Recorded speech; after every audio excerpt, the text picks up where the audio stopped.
Welcome and thank you so much for coming today. Welcome to the second annual Winter Roundup, and that's presented by the Colorado Corn Promotion Council. My name is Nicholas Kohlglazer. I'm the Executive Director of the Colorado Corn Council, and I'll be your MC for today. So if you, I apologize for that in advance.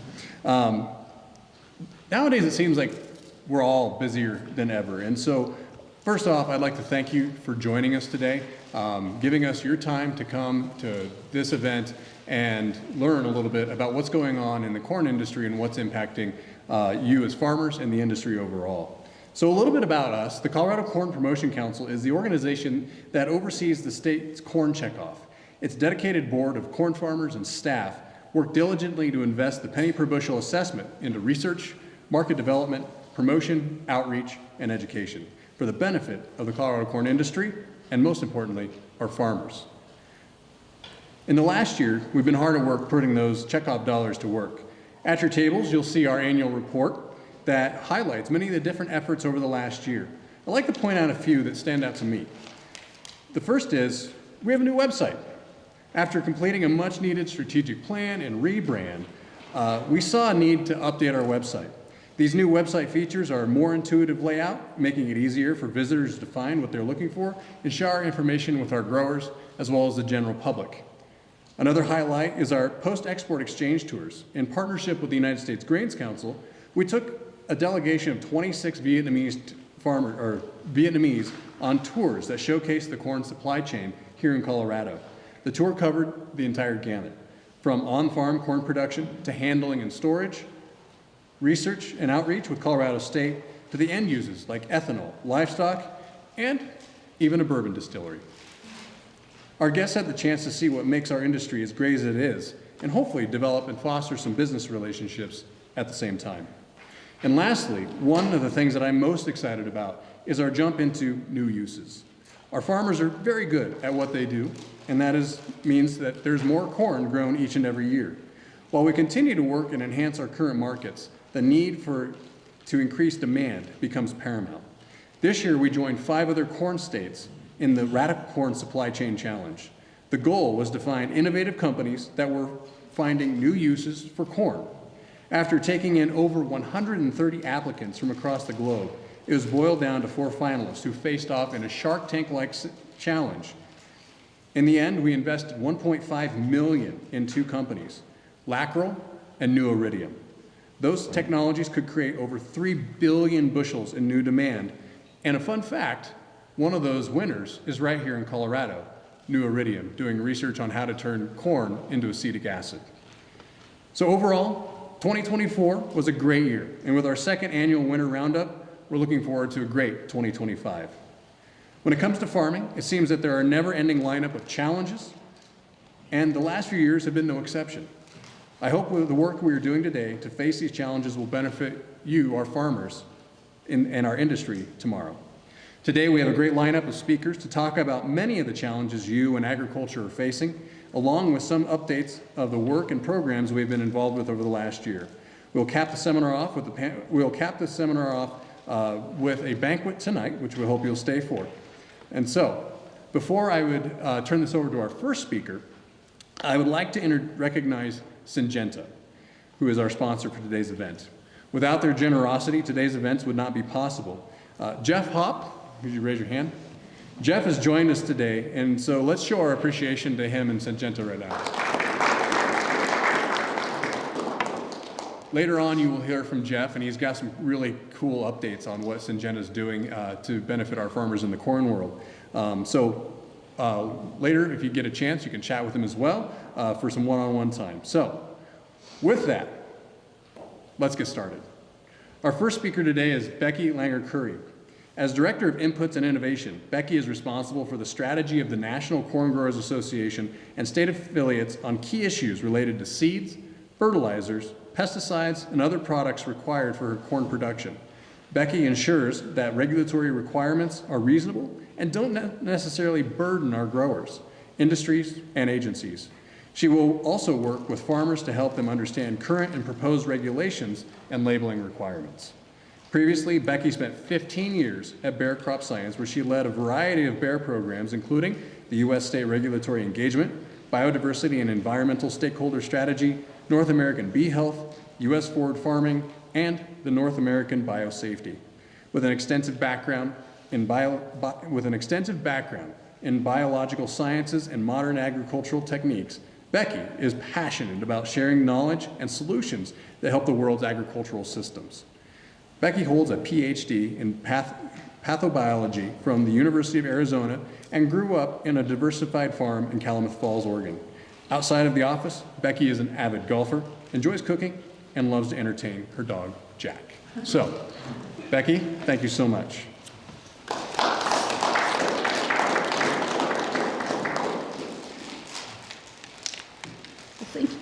Thank you, Nick. You took away my whole introduction, so now we move on to more time. I'm not going to entertain you with pictures of Jack today. Interestingly, he did mention the PhD is in pathobiology. Now that focused heavily, and I'm looking down because I'm trying to get the slides advancing. There we go. Pathobiology focuses heavily on infectious diseases for human and animals, so it makes total sense I'm in pesticides, right? Yeah, not so much, but as what happens with life, sometimes we find ourselves in niches, and thus I'm here to talk about pesticides and in the Endangered Species Act. So I joined NCGA just 3 months ago. As he mentioned, came from Bear Crop Science, so have a little bit of history in the pesticide area. So today I hope to make the ESA framework make sense for you. I think we'll try to get through the slides, and then there's time for questions. I've left quite a bit of time for questions at the end, but I think if you let it go through the process, some of the questions might be answered as we go through this. So in the near and long-term future, we're going to see more and more pesticide labels contain language that's requiring applicators to follow a myriad and sometimes complexing set of label directions. And this is all going to be designed to protect the threatened and endangered species. These new requirements represent the greatest change in how pesticides are used and applied since the enactment of the modern Federal Insecticide, Fungicide, and Rodenticide Act in 1972. So today we're here to begin understanding how some of that framework is going to work and the potential label languages that we might see in the future. All right, to facilitate the discussion, this is how we'll break it down today. We'll start with a general overview of the Endangered Species Act. Next, we'll move on to the moving parts and the significant changes, which will include the EPA framework, a complex mitigation menu, and a clunky Bulletins Live 2 website that incorporates pesticide use limitation areas. So from here on out, I'll refer to Bulletins Live 2 as BLT, and I'll refer to the pesticide use limitation areas as PULAs. Once I get through the kind of the roadmap or the bones that are creating the framework, then we'll try to make it make sense from some label-specific directions that will apply specifically to corn. So let's dig into this. First of all, what is ESA? So the Endangered Species Act was established in 1973, and it was to provide a program for the conservation of threatened and endangered plants and animals and the habitats in which they're found. The program is administered by the services. This is a shorthand name for the U.S. Fish and Wildlife Service. Check the mic. Okay.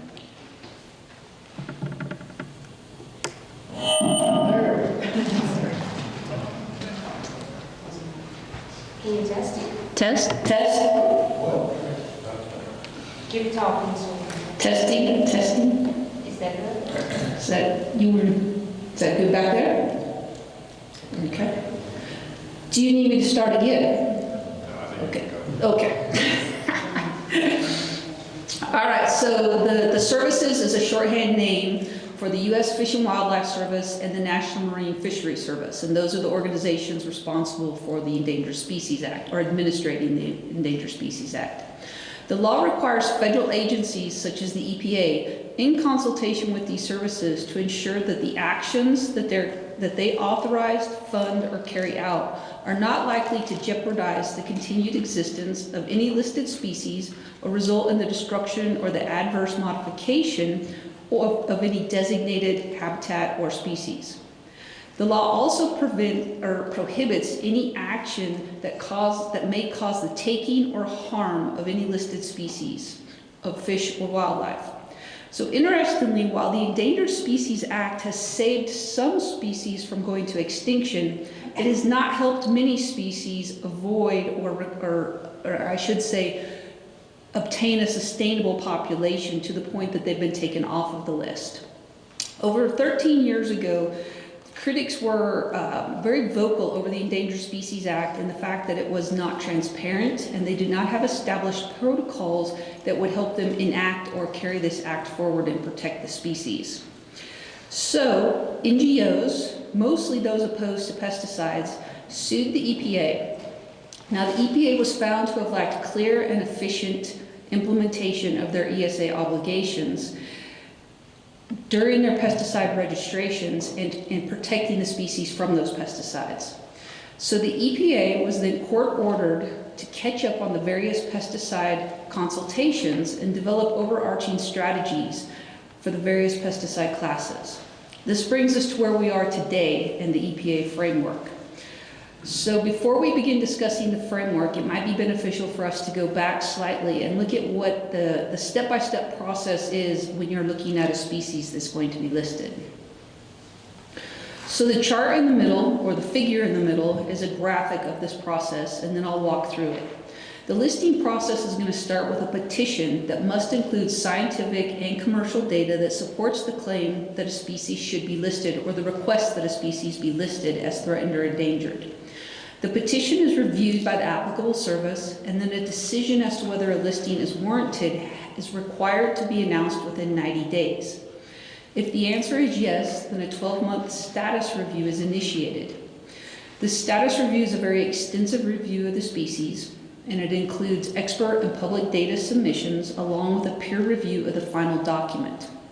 If any of the items in the gray box on the right side of the slide are found or detected during the status review, action is required. And this is just to highlight, it can be damage to or destruction of the species habitat, might be overutilization of the species for, say, educational purposes, disease or predation, inadequacy of the existing protections, and then any other natural or man-made factors that are affecting the continued existence of the species. And so that would automatically turn it to warranted if they detected that. So the species review, once it's undergone that expert data submission and the peer review, they make a decision, one of three options. The first being that the species is not warranted for listing, that the data provided just doesn't tell the story that we need to list this species. Second is warranted for listing, or third, it's warranted but precluded. And this means that it should be listed, but there are other species ahead of it in the priority line. With both warranted options, you would eventually get to a proposed rule. This would come with comment where, again, general public, experts, everyone puts in additional information to allow the services to make the most up-to-date decision on where it should go. You will end up typically with a final rule, although it may occasionally be withdrawn if circumstances or information had changed dramatically during the process.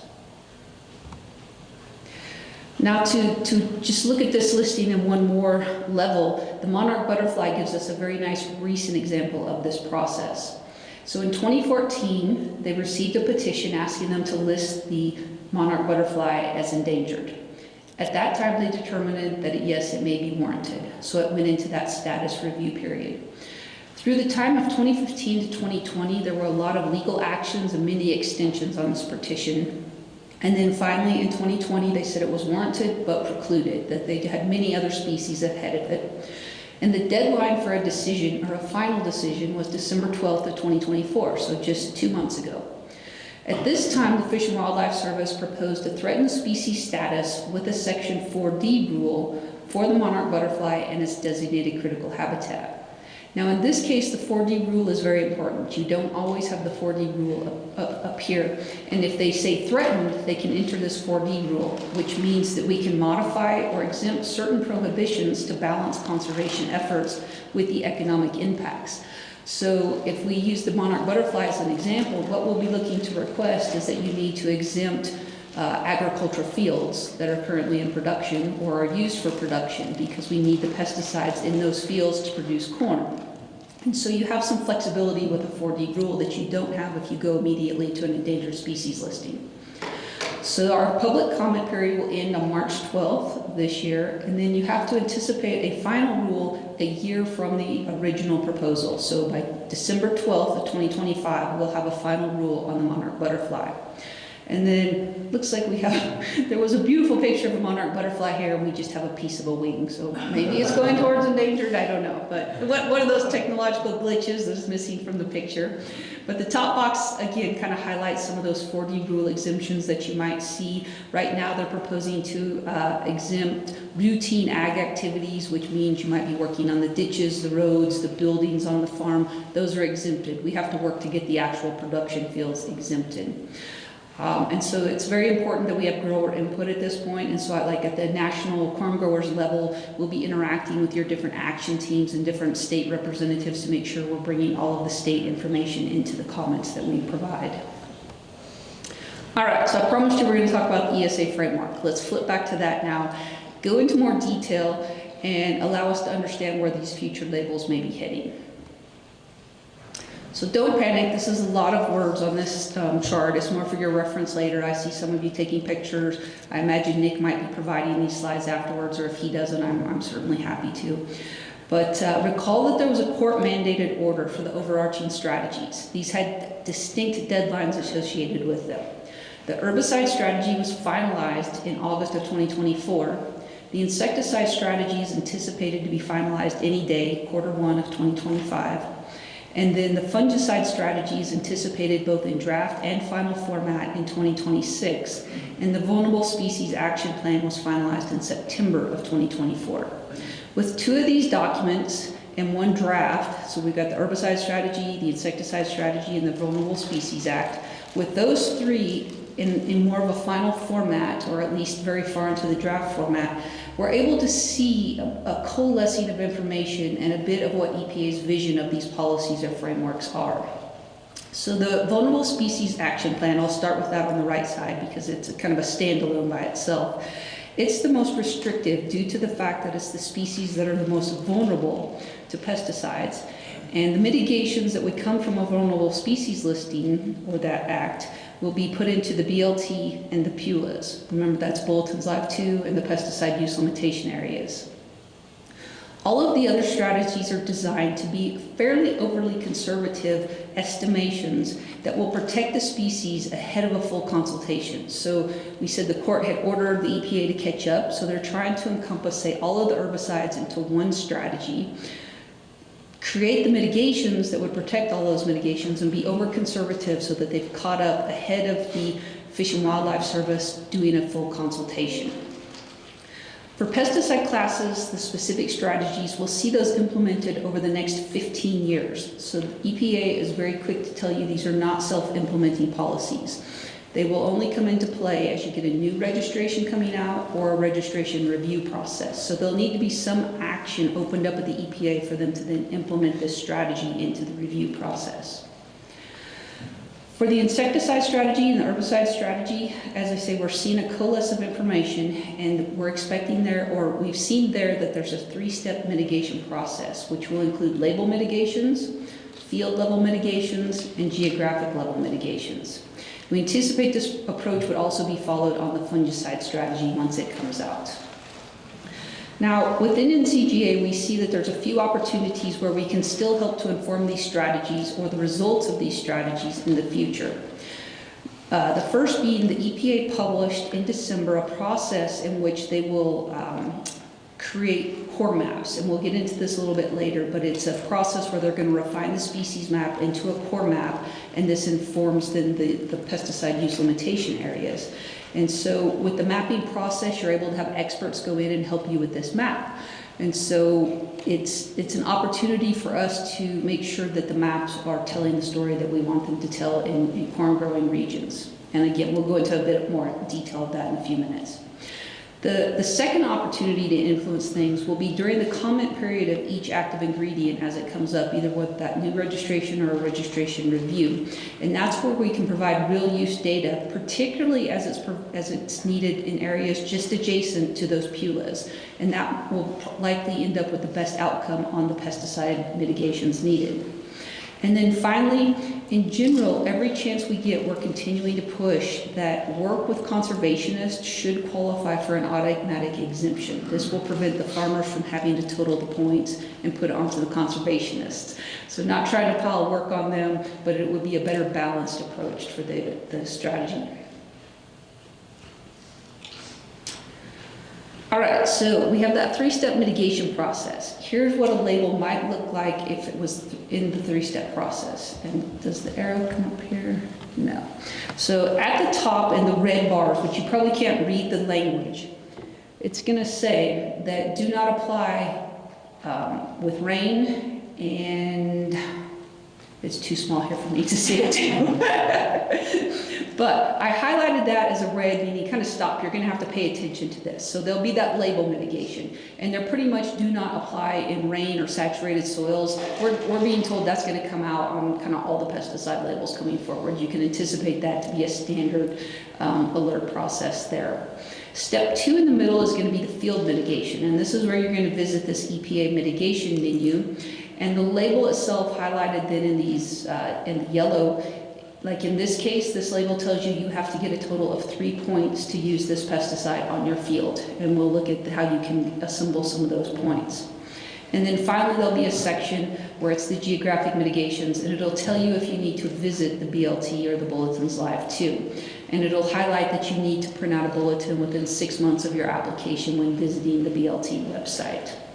So again, that's an overview slide. We'll dig into this deeper so you can see how this translates to the label. So as the EPA finalizes these strategies and they begin to translate information to the labels, we're hearing that the EPA is finding the process to be much more difficult than they once anticipated. The process is going to be slightly easier for new active ingredients because there's no precedence. There's no label out there that they need to match. The process is going to be much more difficult for the older chemistries, which have multiple products in the marketplace, and it's going to be the most difficult because there's going to be multiple uses, co-formulations, everything has to coordinate and match for that particular active ingredient. So to date, we've seen that there have been 3 recent labels that have incorporated ESA elements. Now it's important to keep in mind it's elements because nothing has went through the full process, but we're starting to see elements of these labels come about that we can learn from. And those include Enlist Duo, Liberty Ultra, and Atrazine. So the ESA mitigation menu. Let's look at that and what it's going to look like and how it's going to be integral to this process. Step 1 is that on-label restrictions, and that's going to apply to all the users. The mitigation menu is step 2, and this is where you're going to be able to customize your mitigations to your own operation and the field or location where you're going to be working. Now, today's discussion is going to focus primarily on the runoff and erosion mitigations because that's what's kind of been fully fleshed out by the EPA, and we're starting to see most on those new labels. So the first step is to determine automatically as a grower if you're exempt from the runoff and erosion mitigations. So they've got a list of things, and if you answer yes to any of these, you're exempt from runoff and erosion mitigations. And that includes things like a permanent berm system, tailwater return system, subsurface tile drains, soil injection or tree injection, and each of these have links that you can go into to get more information on describing this process if you had questions. Chemigation applied subsurface or under an impermeable plastic mulch. Spot treatment.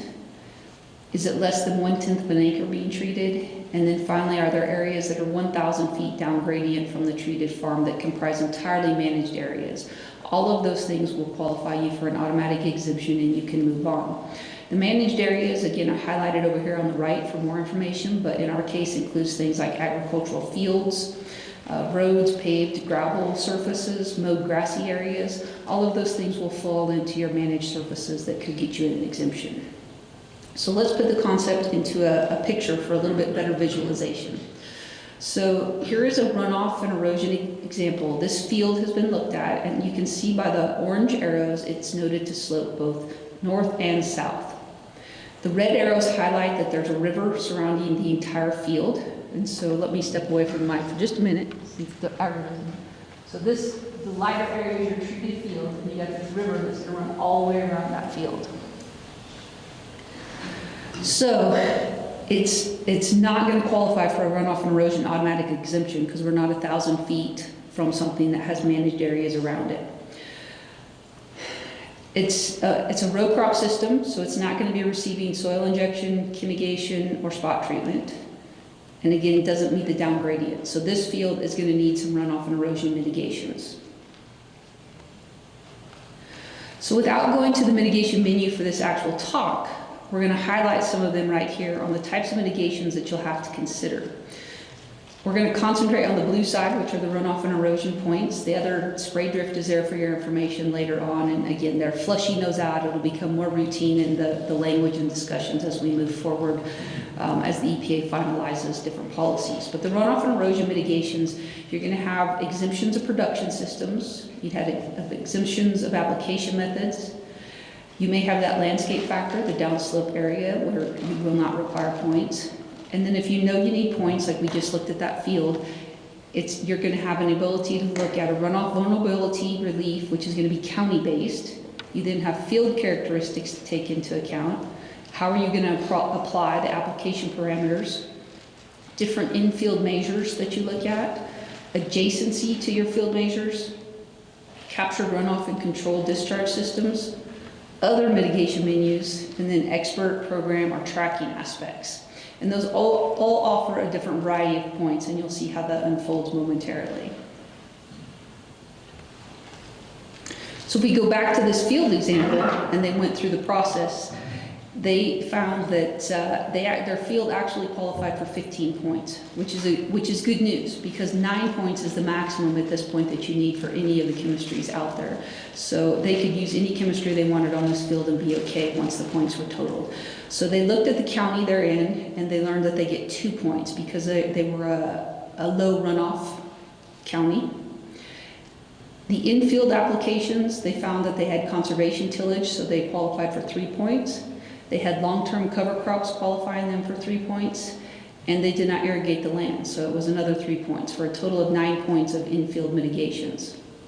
Their adjacent field mitigations, while the river runs all the way around the field and it wasn't 1,000 feet down gradient, there is a 30 to 60 foot buffer of riparian area or a forested area around the field. So you can kind of see that here in that little darker green border area along the river.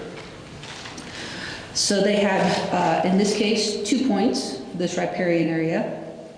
And then other measures, this is kind of a funny one. You get points if you're doing mitigations from multiple different categories. So they got 1 point for that. And then for expert program or tracking, they're going to track their mitigations, which also gives them an additional 1 point. So a total of 15 points, allowing them to meet any of the point totals that would be needed. Now at this point, I'm urging all growers, including yourselves in listening to this, that you should start cataloging your fields kind of through this process. Look at your images, look at what's surrounding it, so you can learn where you stand, and then you'll know what products you tend to use on your fields, and you'll be ready when they come out with the point totals. Because maybe you've thought about taking that non-productive field out of production. It's been a question year in and year out. Maybe you read these mitigations and you find that you're going to have a whole bunch of point totals there. You're going to have to introduce a bunch of mitigations for that field. It may be more beneficial for you to take it out of production and say put it into habitat at this point. You're simply not going to know until you catalog your fields and understand where you stand in the process. All right, this is definitely an eye chart, and I don't expect you to read this. I don't expect you to read it. The point is that there's many different ways to get the information and to walk through the process. There's online calculators that allow you to feed in information and tell you where you can get your points or look at it and check them off, what's points. There's printed out versions where you more of a checkbox. There's a flow sheet like this telling you yes and no, move this way. And these are all on the ESA mitigation website to tap into. So no matter how you like to process information, there's probably going to be a format out there for you to visit. All right, BLTs and PULAs. This is maybe where it gets a little bit more fun or interesting, intriguing as to how they're achieving this. So we've done step 1 and 2, now we're at our geographic level. Recall that BLT and its restrictions are going to rely upon these PULAs or the pesticide use limitation areas. And to understand that, we really need to go into the process of how a PULA is going to be created. So let's talk about those core maps. So the Fish and Wildlife Service routinely has species maps. that they have, they can reference, they look into that. And so that's this map closest to me, and the yellow diamond is gonna represent where the species could be. Everywhere around it is where there's no endangered species in green. So this is a Fish and Wildlife species map. It's everywhere the threatened species or endangered species and the critical habitats located. If we go to the center image, this is what the core map would look like. So this is where the EPA is going to narrow down. We need to know where the species is today, not where it was 15 years ago. So they're going to refine the species map into what they're calling a core map, and that's where the species are known to be. They're then going to look at the active ingredient or the chemistry that they're working on, assess its ability to drift off the site and come up with their PULA, and that's what's in that FAR map. So the red circle around the core map would be the PULA, and that would be our limitation use area. Now, the EPA's goal is to have core maps for all of the Fish and Wildlife Service listed species, which greater more than 1,600 species. Their priority is to get the maps for the vulnerable species first, and that's 27. So that's more of a doable accomplishment. Given that they've got greater than 1,600 species to assess, like I said, they've come out with a protocol on how to create these maps. They've opened it up to where anyone, primarily expert modelers, it wouldn't be any good for you or I to try and check one out unless you're an expert modeler, but expert modelers can check it out. They can get a species, they can refine that map, and submit it back into the EPA for then the future as they visit this. So this is where I see a big opportunity for the national corn growers or for the Colorado corn growers to make a difference. Say you have an endangered species just affecting Colorado. Then it might be a benefit for you guys to use funds and to get that map as refined as possible for you as you can for Colorado. I'm doing the same thing for the national level. Are there species that hit all of the corn growing states or the majority of corn growing states? And then what chemistries are coming up for a registration review in the future so that we can match our interests and needs to really carry a punch going forward and make sure that we have the best information into the EPA as possible when they're making decisions. All right, the mapping process is a relatively new, and really nothing has gone all the way through the process, but the rusty-patched bumblebee offers us an excellent example of what the process might yield, because they do have this range map. So this is the map here closest to me is the Fish and Wildlife Service rusty-patched bumblebee species map, and the gray zone is where it's historically been seen. So it's a pretty broad-ranging area. The black dots represent verification up to 2006, and then the green dots indicate that species has been verified there to 2019.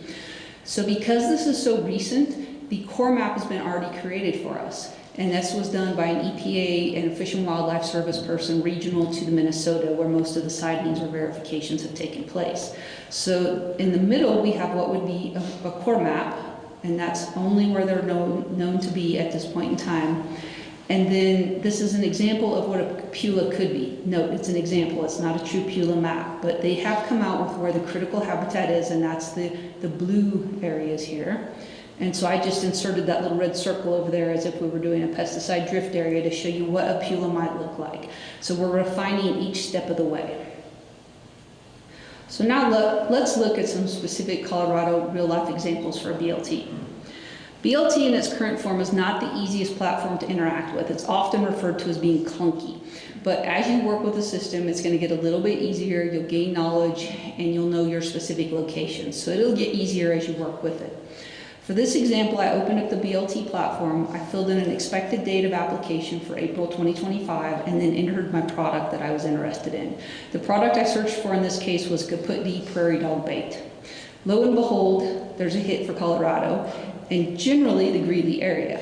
If I use the cursor to click on the area that was over the Denver area, you get this blown up region. And I get notice that I'm in a limitation notice area. The notice informs me that it's okay to use Kaput D November through March. So I'll need to bump up my application to March instead of April 2025. I decide to explore this a little bit more so that we can become more familiar with it. So when I click the PULA that is over on the far left side of the blow up area, then I see that in that area, Kaput is prohibited completely. It cannot be used. So I keep clicking around to get more familiar with the program, zoomed in and zoomed out.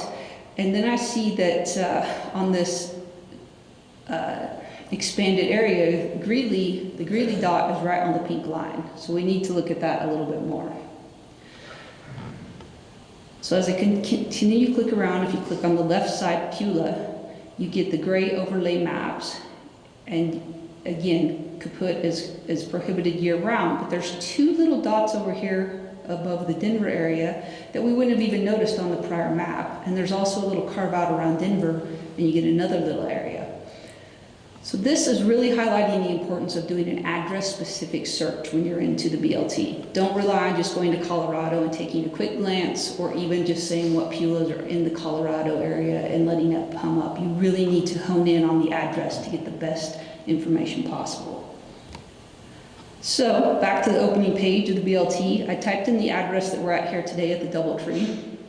And I searched for Kaput D with an April application in 2025. The map comes back and my location is the black dot.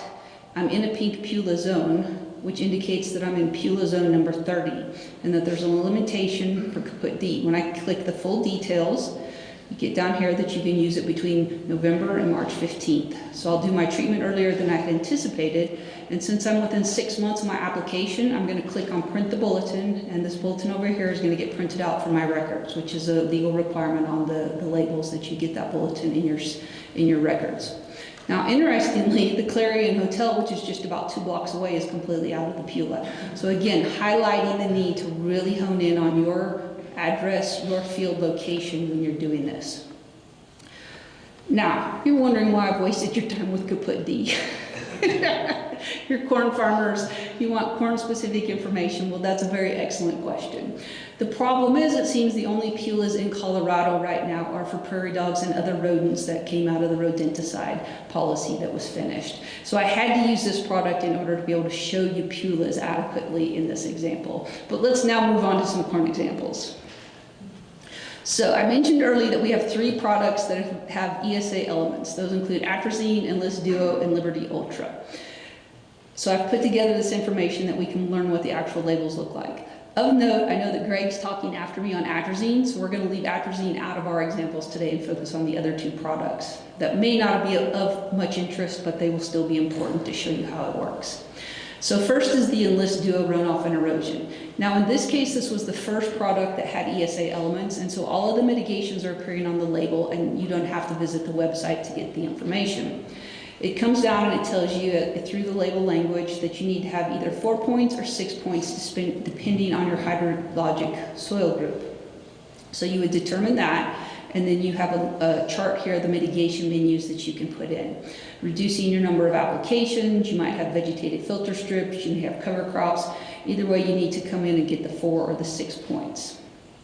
And then I've noted down here, these excerpts are for your educational purpose. Please consult the full label prior to use. Don't take my word for it, and it may change in the future.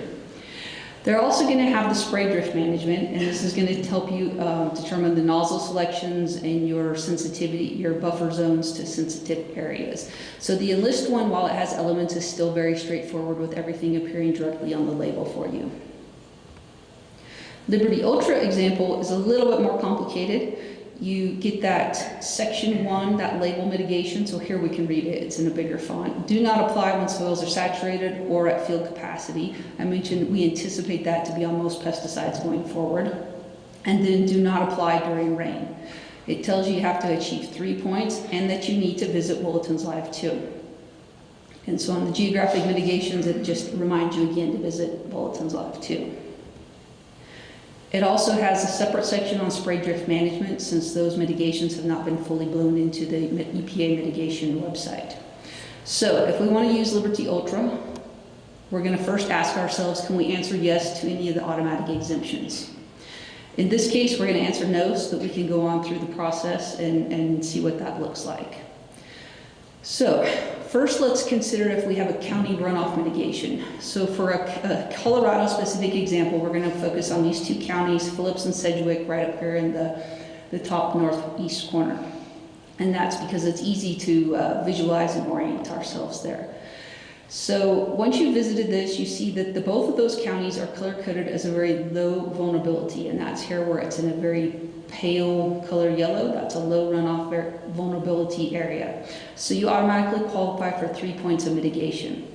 In this case, that means you're done. Remember that label told us we needed 3 points in order to apply. So we're done with our mitigations if we want to use Liberty Ultra.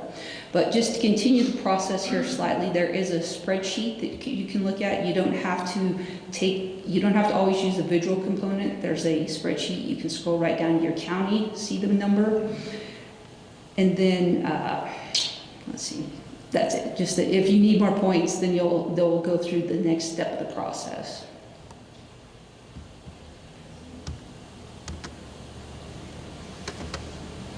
All right, here's what the mitigation menu might look like, an excerpt of that. I've highlighted a few of them that may apply mostly to the corn growers. If you have naturally low sloped land, less than 3%, you automatically get 2 points. If you've got reduced tillage or mulch tillage, strip till or ridge till, you can get 2 points. No till is 3 points. If you've got non-irrigated lands, you get 3 points. And if you use mitigation tracking, you get 1 point. So that would be a suggestion for everybody. So in general for corn, we know that about 85% of all corn growers start with about 4 points because that's the total for people with non-irrigation on their corn farms. And if they added in that mitigation tracking, you're at 4 points. But again, you have to start cataloging your fields to understand where you stand on your slope and these other mitigation concepts. Next, we go to BLT. That label told us we need to visit BLT to understand where the PULAs are for Liberty Ultra. So in this case, we put in May 2025. We have a product, we're going to use Liberty Ultra, and we can see one very tiny PULA over here in the Tennessee area. We can click on, we see that that's any use for Liberty. We don't even see the second PULA on this. Again, emphasizing the need to search your specific address before you want to work. And so this time I searched specifically for 919 7th Street in Greeley. We see no pink outline, so we know we can move forward with our Liberty Ultra because we were in, we don't have a PULA, we met our mitigation points, we're ready to go. And so with that riveting talk of mitigation points and how you're going to get to those, we've got our summary here. The one thing we get asked a lot is with the administration change, are we going to see this work on ESA continue? Yes. Remember, it was a court mandated decision, so that doesn't disrupt that. Now the key is it's a strategy, so you may see some flexibility in how it might be applied or how it might be managed, but you will see work on ESA continue. And at this point, there's been so much work put into the process and so much energy by different national growing organizations, registrants, a variety of groups, making sure that it's refined as good as best as possible, that we want it to keep moving forward in the current format. We don't want them to go back to starting from scratch and try to develop something that meets the court needs. So we'll continue to see work. We'll see it implemented over a 15-year period, and it's only going to present when activities trigger an action by the EPA, those new registrations or registration reviews. As far as the services and the ESA work they do, that's going to continue. They'll have their range maps. They're going to continue to add information in towards a core map that they can help EPA with. They're going to determine listing of species and critical habitat. I've seen a lot of listings lately where you've had the species that were listed, but they're going back in and adding the critical habitat for further consideration. And then they'll have the biological opinions that they're coming out with in concert with EPA as EPA does the registration decisions. So now I'm happy to answer any questions that you might have. So, where on the label, like, is this going to be a new section on the label that should be listed what we have to go get as far as records for that product? Or have they not gotten that far as the implementation? For the records as to what, yeah, so like if I recommendations you need? buy a jug of this duo and I'm looking at the label, is it going to have a clear section on the label that tells me I need to go check the... Yes, yeah. So it's going to... It'll tell you how many points you need, and so then you'll need to visit, like, remember the Enlist Duo, you didn't have to go to a website. They had the chart of mitigations there, but it said how many points you needed. If it's not on there, it'll refer you to the EPA mitigations menu to determine how you meet your points, and then it'll always alert you if you need to visit the bulletins live too. And then, so are they targeting... So you said it's when a product comes up for review. So as far as like products that have a lot of generics? Like, are they targeting active ingredients, and like, do all those labels come up for review at the same time? Yeah. Does it- Yeah, they're gonna, when the active ingredient comes up for a registration review, then all the labels are being targeted, and that's why we're hearing the EPA that it's much more difficult than they ever envisioned this taking place. So it's gonna take a while to get all the labels caught up. And assuming since it's a label, I mean, that's on who's spraying it, so if you're spraying for a customer, the farmer doesn't really have to worry about it at all, that's all on the commercial applicator. Well, the applicator wouldn't know what mitigations are in place necessarily. So they're rolling that back to the farmer, that the farmer has to know what mitigations are in place. I think it's gonna depend a little bit too. We've heard stories of different areas where when a farmer went and bought his products, he had to sign something that said, he was fully responsible.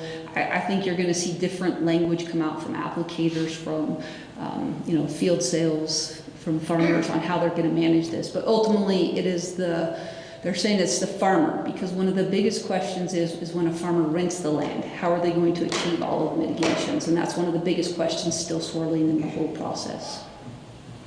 I'll touch a little bit on that, both from previous work experience and where I know the state agency implementers are very concerned. And then is this more just from a pesticide standpoint? Because I'm just kind of curious, you threw up the Monarch example, because wasn't that kind of targeting like BT traits? Like, is that kind of going to lead into So kind of the, trade packages on seed, or are they mainly focusing on? the Monarch is targeting a little bit of everything, because what could be causing the reduction of numbers? And so could be the overwintering area in Mexico, but we don't have jurisdiction over Mexico. And so the only other overwintering area is California. So there's critical habitat in California to be controlled. It's also herbicides, so removing milkweed in the landscape is a question that's being looked at. Insecticides, are the monarchs exposed to residual insecticide on plants that they're visiting? And then BT corn, is that a problem? So in the comments, we're having to address all of that as the factor. So it's, the EPA framework is for the pesticides at the moment. But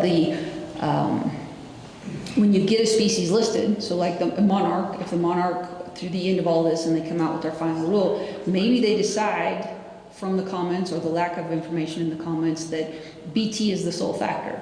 Then you could have something from BT and seed that might apply to the monarch and there'd be restrictions. But as far as this ESA framework that we're talking about today, it's the EPA's pesticide framework.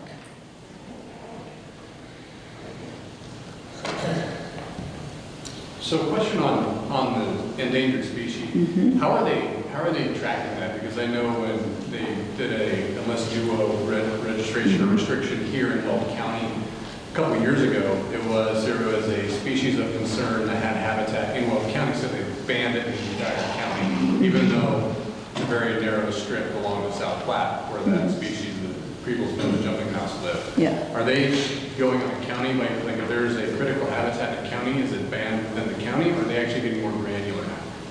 They're trying to get more granular. And so early on, again, Enlist was the first one that came up kind of with this label. And so it was, my understanding, having been at a pesticide registrant when that took place, was that the registrant agreed to that label at that point, knowing that they had data coming in to generate it that would then off-label things later on to those two counties in Tennessee. But they're trying to get more granular. So again, you have those range maps that are very broad. That's what appeared in the first herbicide draft strategy that came out. And that elicited all kinds of reactions, very problematic aspects as you described. And so this is where even the activists like the Center for Biodiversity indicated this is not appropriate. You can't, that's not what we're looking to do. We can't just get all of the county and all of this land based on a historic range map. So that's where this core map process came in. And so definitely looking to get granular. It's just a stepwise process, and that's why we have to have as many people or experts as possible involved in getting the core maps created and providing data on your real use patterns of pesticides in the areas that are near the PULAs that can demonstrate that you can safely use that pesticide being right next to a PULA and not have it cause a problem to the habitat or the species in there. Back to the, where you have the triangles, Mm-hmm. and then the circle around the triangle. Explain again what the circle around that. Yes, right there. Yeah, sure. Okay, so the first one here, so anything green is where there's no endangered species. So we're looking at the center of these images. And so this yellow would be the range map. So this could be 100 years old. This is everywhere the species has ever been known to be. So it could be Colorado, South Dakota, Texas. It could be a whole big area of things. The center is the core map. So this is what EPA will use when they determine their PUA. So this is going to be the refined. This little orange triangle in the corner is the only place in this species map that say the rusty patch bumblebee is appearing as of today. So this would be the map that the EPA would use going forward. They're going to look at a core map, and then it's going to be ingredient specific. So it'll be for each pesticide product, they're going to look at this and say, so okay, if we're using Enlist Duo, then we know that it can drift up to 100 feet, all purely for examples here. It could drift up to 100 feet, so we're going to draw this circle 100 feet out from this little core map corner. And that's going to be the pesticide use limitation area to where you can't use the pesticides. So why would that be a circle? Why not a bigger triangle? It could be. It's just, I just did this for image purposes, Okay. just to show that you're going to have an extra zone around that core map. Because the uppermost part of the triangle is a lot closer Mm-hmm. with the circular shape. Yeah, that's a good point. This is just Becky's image for demonstration, but I like that point. I'll make sure to correct that on the future ones, yeah. All right, well, thank you very much for the opportunity to talk to you today. I will have to leave around 2:30, so I won't be here with you all day, but you're welcome to contact me with questions while I'm here or when I'm gone. I'm sure Nick can get you the information on how to get in contact with me should you want to follow up on anything.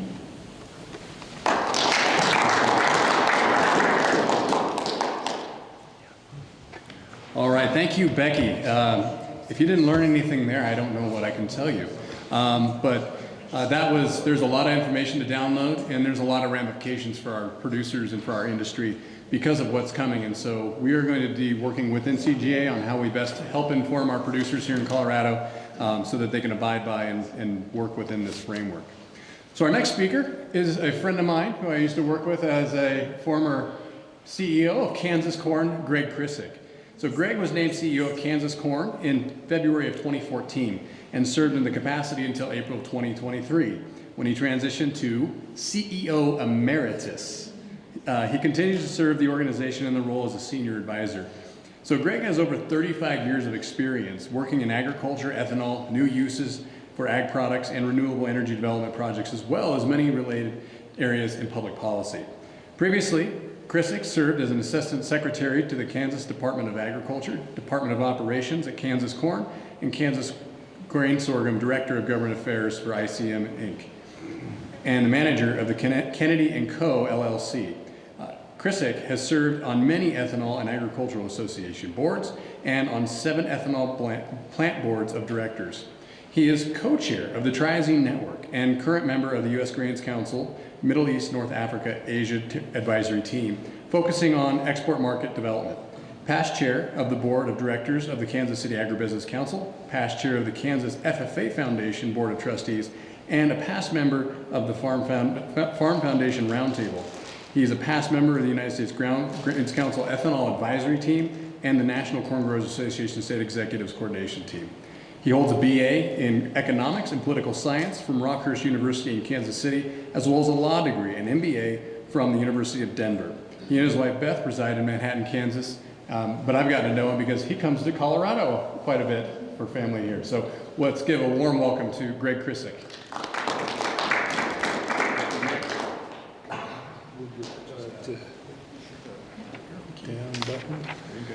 All right. Well, good afternoon. How we doing? Everybody okay? All right. So it's good, I think, that Becky and I can kind of tag team these presentations. And I guess I'd like to offer, you saw incredible detail that everybody's trying to figure out for your future. I will just say, if we rewind 4 years, there wouldn't have been much detail up there on all of those options that seem to be in your future, but the options that were up there were not good. They had been decided by some folks in EPA who don't have much in the way of agronomy backgrounds and things like that. So over the last 4 years, and I'll weave in how atrazine fits into this, because too many times atrazine, we're considered special. But a lot of times we want to be consistent with these programs, so that as a grower, you only have to go through one set of hoops, or the process and the hoops that you go through you become familiar with, no matter what that product is. So it was striking to me to see all that's developed in these options in the last really 2 years. Now, we can go there if somebody wants to ask the question, but obviously 4 years ago and before that, there was a different administration, and then we've had an administration, and now we're back to the second Trump administration. So there are some questions of how this is all gonna, develop as the appointees are put in place. And that's where my focus tends to be more at that political process level, but regulatory as well. I said, Nick, don't say everything that was on that sheet of paper, but I should probably highlight a relevant point. When I did work in the first third of my career, I worked for the State Department of Agriculture in Kansas.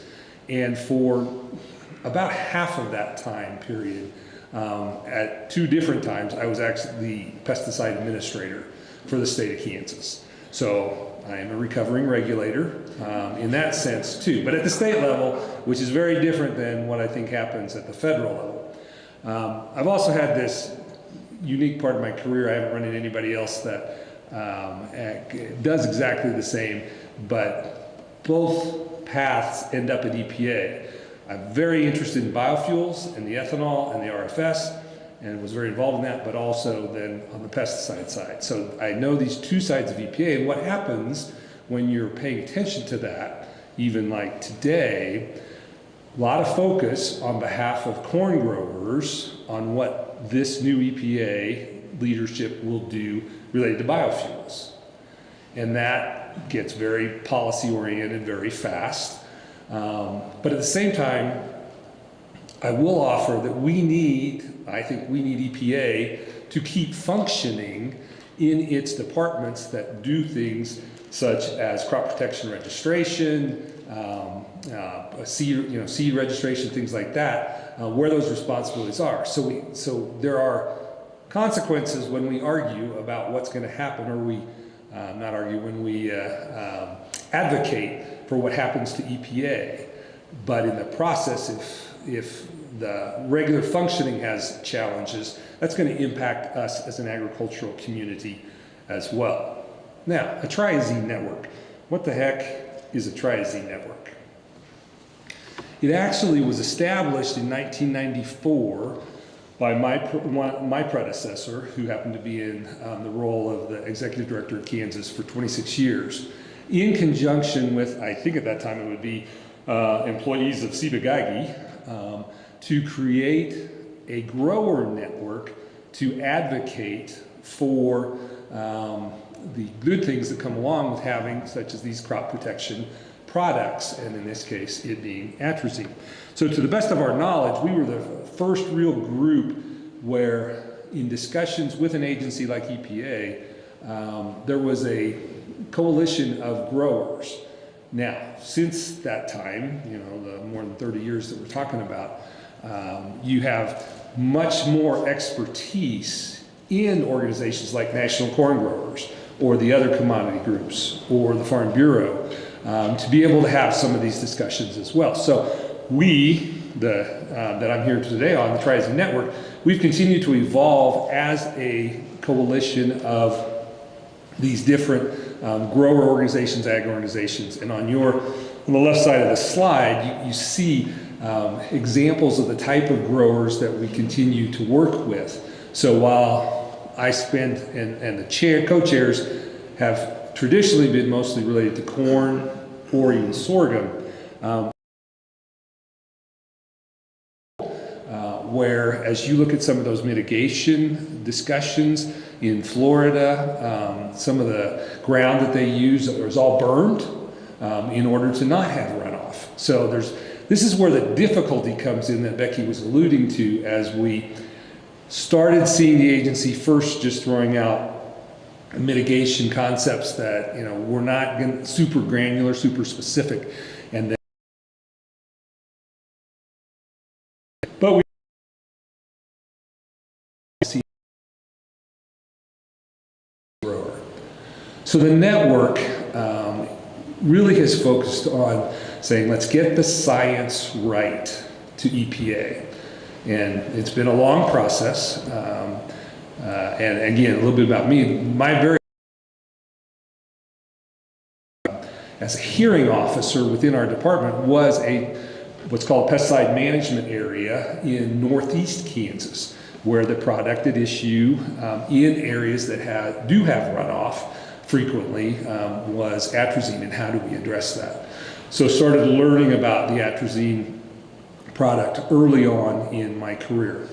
So we work both with the registrant here, the main registrant is Syngenta, but then we could go directly to the regulator, to EPA, and I think we've met with every EPA administrator in the last 15, 20 years or so. So as this one comes in, we'll be working to have that too. It's also important to hopefully appreciate, and through corn, through other groups you may be involved with, the agriculture in that agency. We haven't been coming off an administration that had an excellent national head of that. At one point, he happened to be an employee of the National Corn Growers about 10 years ago, too. So,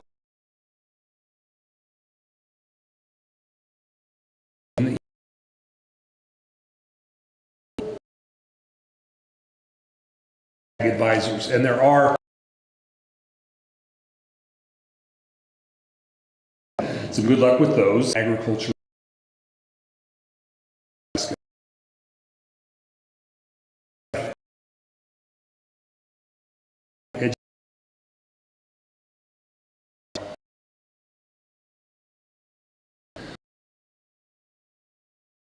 The years, there's been what's called special reviews of atrazine.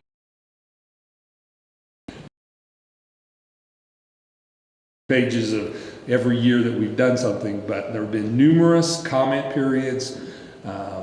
Frequently they lead to what's called a scientific advisory panel, or us requesting an EPA to request a scientific advisory panel. And I'll touch on one here in just a second. Most of the time those are not real fun things to go through, and usually the agency is sitting there trying to get the science right, but they're hearing our story, and they're hearing stories from NGOs or often environmental groups that do not agree, that they're just diametrically opposed. So that's always been a little bit of a challenge. So we thought, for the fun of it, we'd give the agency some grades on where we are today. And really this is about what's happened in about the last 3 years. And this focus, again, and a picture can draw 1,000 words, so I should have done this. The agency will focus on different areas of science. And in this particular case, the one that has been most debated, seems to be the most debated about atrazine, is danger to aquatics, to both plant and aquatic life, which are obviously going to be in water bodies. So through the years, there have been standard levels set, or this, it's called a level of concern. Now it's called a CLOC, and that drives, whatever number that is in a parts per billion, the agency can use it to drive the application rates, the total application allowed, things like that, which ultimately ends up on the label, and the label is the law. So it happens to be that in the last number of years, there's been a proposal to bring that level to 3.4 parts per billion. Sorry, I got a little bit of a cold going on. And that is a number. But the challenge becomes, now as we've seen the mitigation discussions, first of all, is the number right? And to get to that number, they use a variety of studies. Sometimes they're large-scale studies, sometimes they're very small bench-scale studies. But this is where they try to get that number right, and then that number can drive the mitigation and maps, which we'll talk about here in a second. So to just fast forward, and so and Nick, you may have to catch me if I go too long here. To fast forward to these last couple of years, we had made a request that the agency honor to have a scientific advisory panel. I think this is maybe the 6th scientific advisory panel that's happened dating back into the early 2000s. As a result of that, a lot of the independent scientists, including one of, it happened to be Illinois' extension weed specialist, was one of the scientists. Usually you cannot be on an SAP if you've ever taken any grant funding from EPA or grant funding from other entities. It's really hard to figure out how you can have enough people to be on the SAP. So the good news was this set of scientists seemed to really hear our statements, and for some reason, for the first time, the opposing side did not show up to testify. Now, there's some strategy here. Maybe there had been a lawsuit going on in the Ninth Circuit in California that we thought they were waiting for the result of that. That's turned out to be basically dismissed for now about atrazine because of what the agency's been doing. So that's all a positive in our world. But the long story short is that the scientific advisory panel recommended that the CLOC be lifted to 9.7 parts per billion. This is what you would tend to, could go out and a threshold that you don't want to find in the aquatic bodies, more than that, or you have to do certain things. So there remains, so in getting the science right, I'm going to talk about the scientific studies and the models. That's basically the two areas we're talking about: scientific studies and the models. And there were I believe there were about 10 studies that were reviewed by the scientific advisory panel, and we hired a consultant who said this is where this number should be. And the scientific panel agreed with all but one. There remains one study, and I can't blame the SAP. The agency didn't let the study go before the SAP. So this thing called the PNARD study is still in there. We had this in August of 2023, and they issued their results then about 6 months later, I think. The agency has since told us, agency staff, that if the PNARD study had been in there, the number should be 12 parts per billion, not 9.7. I'm about to tell you why that's important here in a second. So again, that particular study we don't think is a worthwhile study, but if we got to around 10 parts per billion from the proposed 3.4 parts per billion, it should have been a good thing. It should be a good thing across the board. But then there are the models that are used. And to fast forward and just cut to the chase, the problem we have with the current use of their models is if that CLOC can basically triple from 3.4 to 9.7, then how many corn acres have to go through some of the mitigation according to the models? Well, when it was 3.4, it was approximately 2% of all corn acres had to have some mitigation. Goes to 9.7. But they're still using models which say 68% of corn acres across the country need to have mitigation. So there was almost no change in the number of acres that they say need to have mitigation for atrazine and the aquatic health of the body. Now, this is different than the ESA so far. But again, with atrazine, because it is in so many products, we do want the systems to mesh. We don't want necessarily different systems by the time we're done.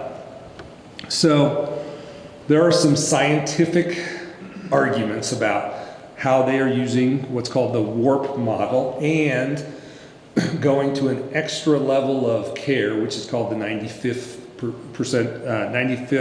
prediction interval, basically being a protection of almost 10 times greater than normal with other products. And that is why that happened. Now, there are a variety of gory details about whether we could access the model, and rerun the model to prove the same thing that the agency does. This is where we get into a little bit of within the agency, the particular section that does all this just doesn't seem to want to hear our side, where a few of the other parts of the agency have heard our side and have been moving, in what we think is a reasonable direction. So we are not happy, we remain unhappy, and I'm going to get to the point, and I think a few of you have spotted on your tables, or also kind of a one-page summary. We are working in a comment period right now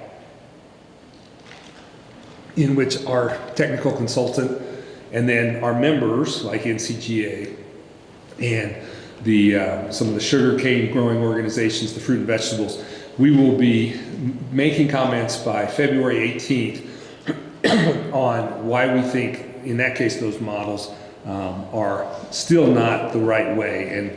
And again, this has been transpiring over this 3 to 4 years. I don't know, you didn't mention PwC. Did you mention PwC specifically? But in the process of the agency working on the endangered species mitigations, there is an additional model that is now available.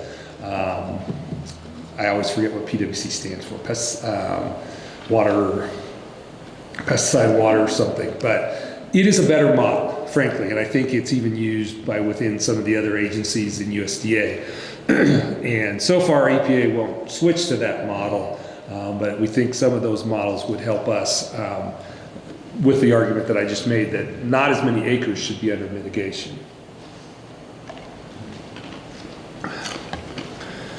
Becky did a great job of describing where kind of the ESA mitigation is at. After some meetings and discussion, some of this, I'm sorry, I'm gonna cough again. Some of this prompted by the ag advisor at EPA, Rod Snyder, in the last administration.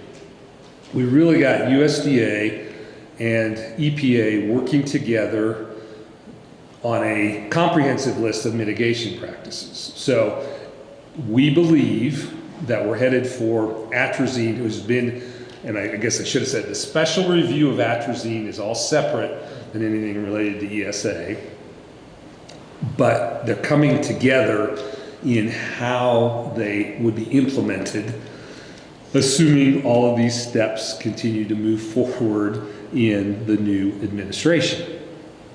So, as was mentioned, you're going to have to look at your area, and you're going to have 0.3 or 6 for mitigation practices is what we expect to happen with atrazine. I didn't mean to say too, at least from where we look at it from the special review concluding this round with atrazine, we do not believe that there are any label changes enacted at this point, probably until the 2027 growing season. Now, I think this is still true. I've got some information on Friday, just reminding us that atrazine is also at the Fish and Wildlife Service under its ESA review. So here's ESA, here's special review.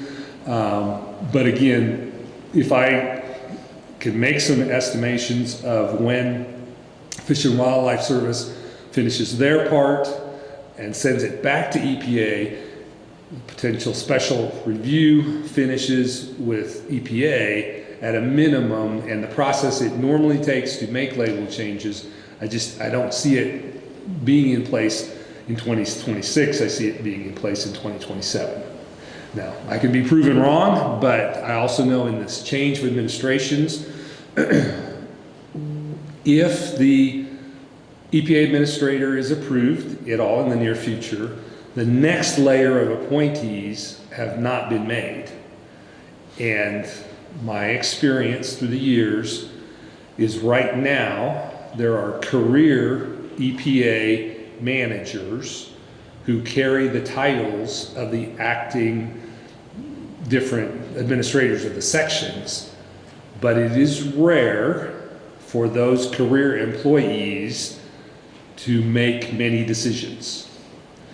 They're gonna wait until the next level, the associate administrators are in place, and then those folks have to be educated on it. Now, hopefully some of them may come from the industries and know what's going on, but those folks have to be put in place and educated. So while originally EPA thought they were gonna have some comment period, I think, done in December of last year, then when they finally released the comment period and then they extended it and it goes through February, at the turnaround, I would be shocked for them to have a proposal back out on atrazine.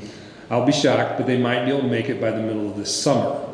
And we'll see. And then there's steps after that before we're allowed to respond to that basically in some informal ways or going in and meeting with them, not necessarily another comment period, but then they've said there'd be another comment period when they go final, which is still, tends to run 6 to 9 months.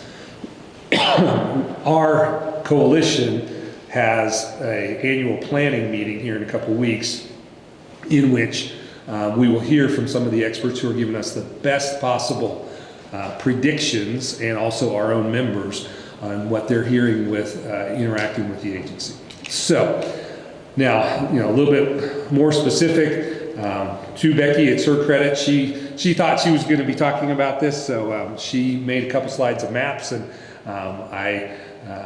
we call it Calabrasteel, and I basically begged, and I said, you happen to show me the slides, can we just have those? So again, Northeast Colorado, especially where you would be in the different point levels. And let me back up and say, in Kansas, one of our biggest frustrations has been how the map looks even in northwest Kansas, where there just isn't runoff. It just doesn't, we don't let it happen. And when you combine what I believe are current agronomic practices, which are limited to no-till being, the very accepted way, again, to keep the moisture on the soil, we're in those low runoff areas. And, maybe there's parts of Colorado I don't understand in Northeast Colorado, but I think you're in low runoff areas most of the time too. So that should be good. And there are a lot of people working to make sure that that is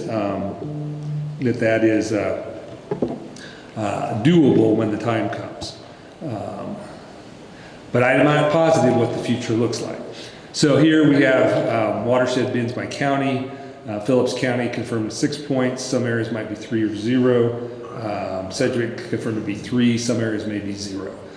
And again, I think, and Becky could answer questions more than I can, the goal was also to recognize what are the practices that are already happening by growers, recognizing that what you're doing are good things and right things, and they ought to be recognized for that, especially in areas, what I call semi-arid to arid areas where the runoff is just not the issue. So, so the public comment period, what do we typically do related to public comments? As I mentioned, we, as a coalition, as Rising Network, we have a, I think you'd call it ecotoxicologist, PhD ecotoxicologist, who's been working with us now for probably about 5 or 6 years. And so he knows our needs and the topic really well. And so he'll be in conjunction with the companies, ecotoxicologists and experts. We put together very technical comments, on why why we disagree with parts of the science still in terms of the studies, and then also on the models that we think are not the right models. Now, the downside is if we can convince them of that, then they're going to have to go back and redo a lot of this, and it'll take time. In some ways, that's not a bad thing from our perspective, but because of what's going on with the ESA and the mitigation models, we also don't want to do something that then somehow throws us out of having a more meshed system as we move into whatever this future is going to look like. And recognizing that growers utilize technology, in so many ways every day, that it's not, it's not unheard of that we can move towards more technological things than just, that type of label. But we have to do it carefully, and I think I mentioned it to the one question. We continue to hear back through the state regulators who implement a variety, most of these EPA pesticide laws. They typically they're typically part of the State Department of Agriculture, which belongs to the National Association of State Departments of Agriculture. They also have their own group, and those groups have been giving feedback, and I assume they will be giving quite extensive comments on this comment period to the agency on concern of how do they go out and work through issues between whether it's neighbors or whoever, and when you have an applicator versus the farmer, will some of that need to be tested out to really see, who knew what when, and that can be very challenging. I think the good thing of where we are compared, and I'll switch a little bit to ESA here, it does concern me if we leave a lot of these decisions to be made by judges who may or may not, I'm going to say likely do not know a lot about agriculture. So I personally do believe that we need to take our best shot at seeing if we can create a system that keeps us out of court with these NGOs.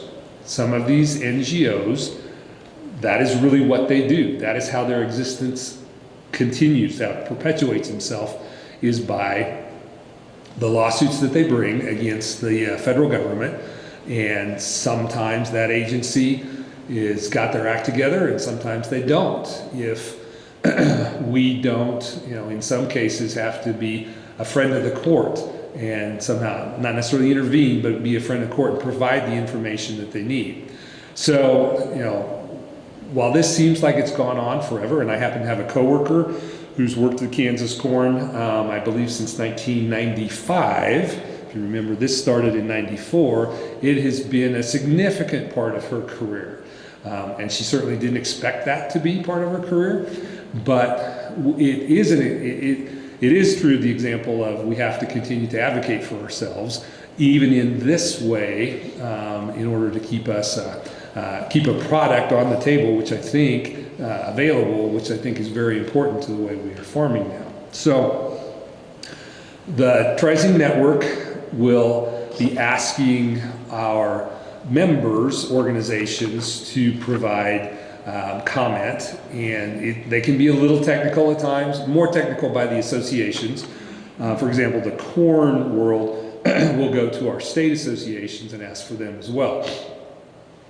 In other comment periods, we have been successful when a large number of farmers have commented if atrazine is not available to them, how would that impact your operation? What do you think it would do? In a couple cases over the last 15 years, it's been very positive to use the economic argument that at the time other choices were going to be that much more. We kind of are in a time when we're a little uncertain about the ag economy, and that argument is always sold well in what we do. When a farmer puts their own unique story together, there is something in administrative law where the agency has to count that as a comment on whichever side or whatever it is, where it is my understanding or my belief, if an NGO goes to a point and click, just click, you oppose, you think atrazine should be banned, and you have 10,000 of those clicks come in, the agency only counts that as one, where each farmer comment is counted individually. And so in the record later, if it was necessary, it can be argued to a variety of reviewers, including judges, that the weight of the evidence was on our side, not on the other side. So that's where we have approached in the past. In this particular comment period so far, and then we're getting pretty close now to February 18th, it's our belief that if grower leaders, several grower leaders from each state comment, that's also good. And that will be what we need, as opposed to trying to reach 3,000 or 4,000 growers in one of our last comment periods, the Commodity Classic, the National Commodity Classic. We were able to have farmers come up to the booth, comment, the timing worked and all of that. In this case, February 18th is before the National Commodity Classic, and I don't see that date being expended. So I asked Nick to put these out on the table. You can either go to this QR code. The website for the Triazine Network is agsense.org, and I can certainly get that out to you as well. And these slides are available as well. So I appreciate your attention. It's probably a little different presentation than you might have expected. And I am happy to try and answer questions about this process if you have them. I as well will be here till maybe 3, and then I cannot stay the rest of the day. Any questions?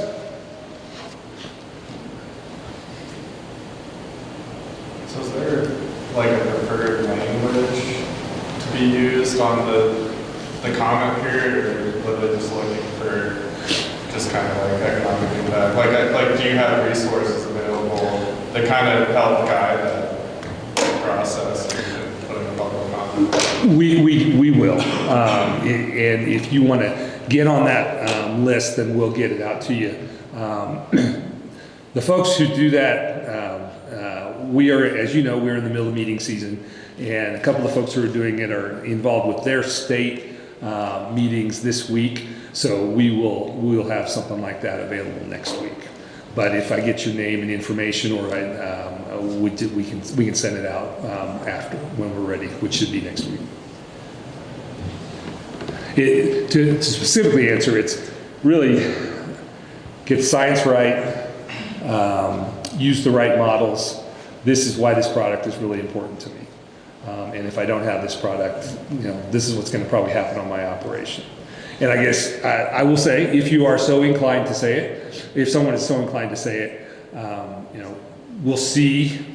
We don't yet, well, I think we know where the emphasis is or is not compared to the last 4 years. We've also always said, what's the option if you don't have crop protection products? I assume the option is plowing to deal with weeds. And that's going to burn fuel, and it's going to release carbon out of the soil. So for some folks, that's pretty darn important too. Good question. Other questions? All right. Thank you, Nick. Thank you.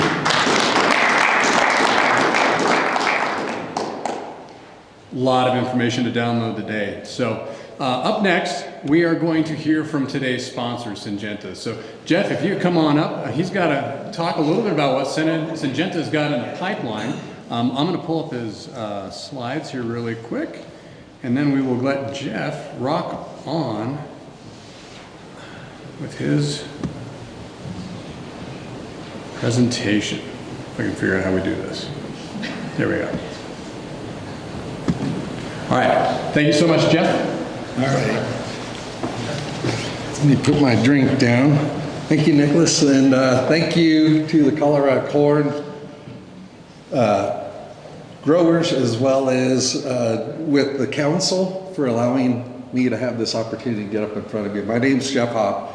I'm the agronomic service representative for the crop protection part of Syngenta. I don't deal with seeds. I'm all strictly CP. I'm based out of Berthoud, born in Colorado, so I'm a native. Grew up on a farm out of the Meade area, about 7 miles due west of Platteville. Farmed there 14 years in partnership with my dad, Paul Hopp, and my mom. After I graduated, we discontinued our farming operation in spring of 2005. We were a casualty of all the development money moving in, and we didn't own our ground. So diversified crops. We were pioneer sales reps, 50 plus years as family, and 23 with Hilleshog. That's how I got in with Syngenta, as I went through the seeds group. Again, I cover Colorado, Wyoming, and Montana for agronomy, and I really appreciate this opportunity. Let's see if it changes here. All right, so how many of you are familiar with Syngenta? Okay, so as you're aware, Syngenta is one of the leading manufacturers of crop protection globally. We have over 600 scientists that are dedicated solely to innovation. Innovation is our #1 goal, just like you as a producer. Innovation in farming, and in particular in corn. On average across the United States, you have increased yields by 2.3% per year. That's through all the different practices that you do. What I have to bring to you in a crop protection standpoint is I like to think of putting up a really good silage crop, for example. One really good herbicide or one really good fungicide isn't going to make a premium silage. It takes multiple steps, right? From all your agronomic practices from day one, starting clean fields, staying clean all the way through. That means keeping all pests out of there, whether it's insect, disease, weeds, cutting at the right time. So proper hybrid selection, right, for your area, looking at nutritional value, so forth. And then your pack, density, cover, all of that goes in. It's no different than when we look at the protection that we bring as an industry. Not only is innovation of bringing new AIs critical to meet what the evolution of the requirements in agriculture is, it's also, when you see innovation, is also when we look at the way we develop our formulations. So our formulations team is always looking at new and innovative ways of bringing new products together, and that's really critical. So when a product goes off patent, so like Callisto, for example, AI is mesotrione, right? Invented by Syngenta. Now it's generic, plus it's in other manufacturers' premixes. They can access the AI, but they cannot access the technology that goes to deliver it to you, which is in the manufacturing of that. So the solvents, for example, they could products that keep it from freezing and gelling, stain suspension, so forth. A product like Acuron has 43 different processes or products that go into it besides the AIs that are there. So that is something that's proprietary to us. If we look at the R&D pipeline, on average it takes $300 million now for a company to bring a new AI forward, and it takes up to 12 years. So we start off with about 200,000 different potential products, and then through a 2-year process we narrow it down to about 150. So now we're looking at how safe is it to the environment? Will it bring value? What's the cost going to be? And we continue to screen it and take it all the way down to where we get the selected AI that we're going to bring to you for a new product to use. Again, Acuron. When we brought Acuron forward, what makes it different is bicyclopyrone. Bicyclopyrone, it took 16 years for us to actually go through from the time we discovered that molecule to getting the right rate and the formulation into Acuron. So again, bicyclopyrone is the newest of the active ingredients currently in the herbicide space for corn. It's not a new mode of action, but it was the newest if you think of the HPPD chemistries. So where are we at? In the next 5 years, we invest heavily into innovation. Again, like I mentioned, 60 plus scientists that are screening products. If we look at this graph right here, there's in disease control, 5 different products that potentially can be released within the next 5 years. Insecticide spaces where we're really ramping up, and I'll have at the very end a new product that we're going to be launching soon that I'll give you a 30,000 foot overview on. We're also in the biological space, okay? Because biologics can also go hand in hand with. So what about our spend? You know, this is looking at 10 years plus, and Syngenta's in a really great space.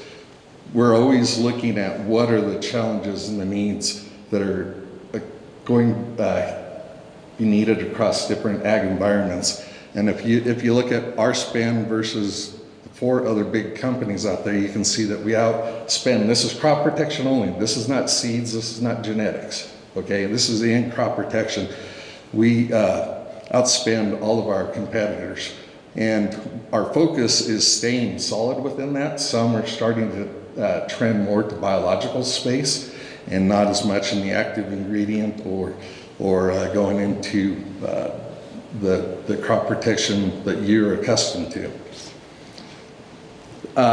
Before I get into the product introductions, if you would like to know a little bit more of what products that we have in corn, soybean, wheat, so forth, this is actually a compendium that's put together that has technical recommendation sheets as well as technical use guide, which is a one-pager, usually talks about what the AIs are in a product, use rates, and application timings, adjuvants, etc., that you can add to it.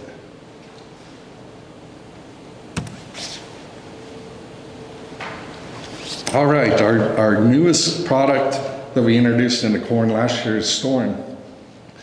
Are you familiar with Storin at all? Anybody in this room?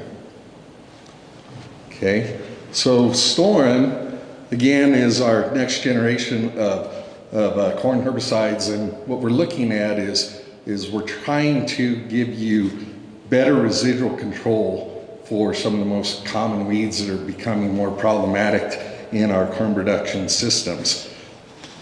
So when we look at weed resistance, and you look at how it has expanded, 175% increase since 2000. So that's the year my youngest son was born. So in this year, 25 years, that's a big increase. And the thing that's scary is when you look at the different color of these bars up there, and you can see that there are some weeds that have up to 8 different sites of action that they're already resistant to. So think of a single AI, and that's scary, right?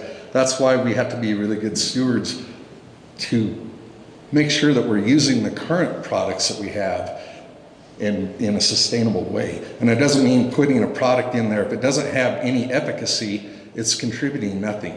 You need to make sure you have AIs that are contributing to what your goal is, whether it be a herbicide, a fungicide, insecticide. So Storin is 4 active ingredients. What makes Storin different than Acuron is you'll notice that one of the components that is missing in Storin is atrazine. But it does have a different active ingredient in it that's helping to deliver up to 3 weeks longer residual activity over current products that are on the market, and that's peroxysulfone. Okay, peroxysulfone is a product that was developed by Kumeyaay. You might know it as Zidua, for example. And when we look at the weeds that we gain added activity or control for, right away you see water hemp and Palmer amaranth. How many of you are concerned about Palmer amaranth in the room? I'll tell you what, when I was first working, when Acuron was first launched, I thought that was the best thing. And I could run it in a 1.5 quart and follow it by 1.5 quart, and it worked wonderful. But that's when we had mainly kochia to deal with, and Russian thistle and airstale, so forth. Once the Palmers started moving in 2018, 2019, the game changed. And that's where the difference is going to be with Storin that we see greater value. So again, the components, and there's looking at if you're using full rates, up to 2.4 quarts, and that's at a 3% or greater organic matter, or if you have difficult to manage weeds, just like the Acuron and Flexi Label reed. So you get a full rate of bicyclopyron, 20 grams, mesotrione, 6 fluid ounces. That's a very robust rate of Callisto. It takes a lot of Callisto early in the front to really go after Palmer amaranth, and I have a few pictures I'll show you. And then 2 group 15s, S-metolachlor at 1.7 pint, and then pyroxsulfone at 2.8 ounces. One thing is we do have our Safener Binoxiport in there, so that's what S-metolachlor, dual 2 magnum, that safens it that you can use it in a pre. It also safens the pyroxsulfone. And then when I was talking about formulations, what our Metasafe formulation technology has brought forward was our ability to add the pyroxsulfone component, stay in suspension, and deliver a very good product that's safe for use out into your field corn. This is our label. We're a little more conservative than other products that you can get out there, like with the Anthem brands or Zidua. Coarse soils, that's where we need to really stay off of them. Using a coarse soil that kind of falls into that area, which you can see, which shows less than 10% to 12% clay, or under that 30%, or you're higher than 30% sand, you're gonna kind of fall in those areas. We won't unfortunately be able to walk a field. What happens, I'll give you a reason that we went this route is when you get a real heavy rain event and you put the product on, especially in a foliar, the plant's trying to metabolize what's put on top of it, and then if you get a deluge of moisture, it also is being taken up by the roots, so the plant has a hard time detoxing and you can have a little bit of crop response. Reason I say that is if you think of the water solubility of pyroxsulfone, it's 3.4. It doesn't tie up that much really with organic matter in the soil, that's the beauty of it, but it takes at least 3/4 of an inch of moisture to activate it. That's why you have to have another product in there like S-metolachlor, which is around 488 parts per million on water solubility, and it gives you that once it's on the soil, 1/4 inch is all it really takes to activate it. Or if weeds are able to germinate, then your S-metolachlor should be active. I like to think of Storen of thinking of a really nice juicy piece of lasagna. Okay, the reason that we developed this again is when I talk about the water solubility and the soil binding portion of it, is we create a layer, right, from where the seed is at to where the roots are to the soil to keep them from germinating and to give you residual activity. Application timings is pre all the way up prior to V8, so real flexible. And again, next generation of weed control. And if you look at the top 2 pictures, you can see Storen in comparison to Acuron, and we do have 3/4 of a pint added, or 3/4 of a pound of atrazine, which is the equivalent that you get with 3 quarts to the acre of Acuron. Here's another nice picture to kind of demonstrate the water solubility components of the group 15. So when you're looking at the far left in the box, those two are 2 different rates of dual 2 magnum. So 1.5 pint is the far outside, and then 2 pints to the acre.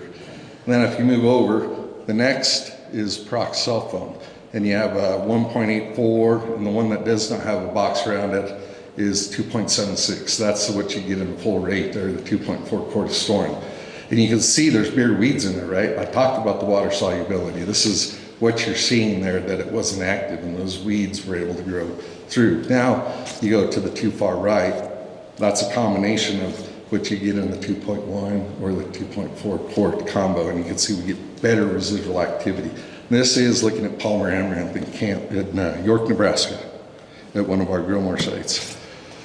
Bicyclopyron, there's a lot of, confusion and so forth, what it really does do. It is a product that enhances the especially, and you see a pre-emergence or before weeds get up, and you can look on this, you can see we pick up into the red root, lamb's quarter, the foxtail, so forth. And then in a post, yellow foxtail and other weeds that we're starting to pick up even better than what you do, especially kochia, Russian thistle, versus straight Callisto. So what you're looking at in this uncovered portion is 6 ounces of Callisto, very robust rate. Now you're looking at bicyclopyron at the 20 grams, and you can see again on Palmer, and we have better overall activity versus the mesotrione or Callisto. Then when we uncover it, the center one is bicyclopyron and Callisto combined, and then you go the second from your right is when we add atrazine to it, and then the very outside one is the full rate of storing plus that 3/4 pound of atrazine. And that's where we're really banking on storing to really help us with the management of difficult control weeds. This is a graph, again, through 11 replicated trials that shows the improvement when you add bicyclopyron to Callisto in management of not only grasses, but your amaranth species and all weeds in general. This is 25 days after application. This is out of Yuma, Colorado at the IRF. And this is different work that I do out there. You're looking at the far left. This is 54 ounces of Storin plus 32 ounces of atrazine, followed by Halix GT. So what I'm doing is I'm layering the same residuals for the most part. It's instead of starting off with a bank count at 0, as your residuals start to deplete, you add the same residuals back on time and on top, and you're able to extend it out further.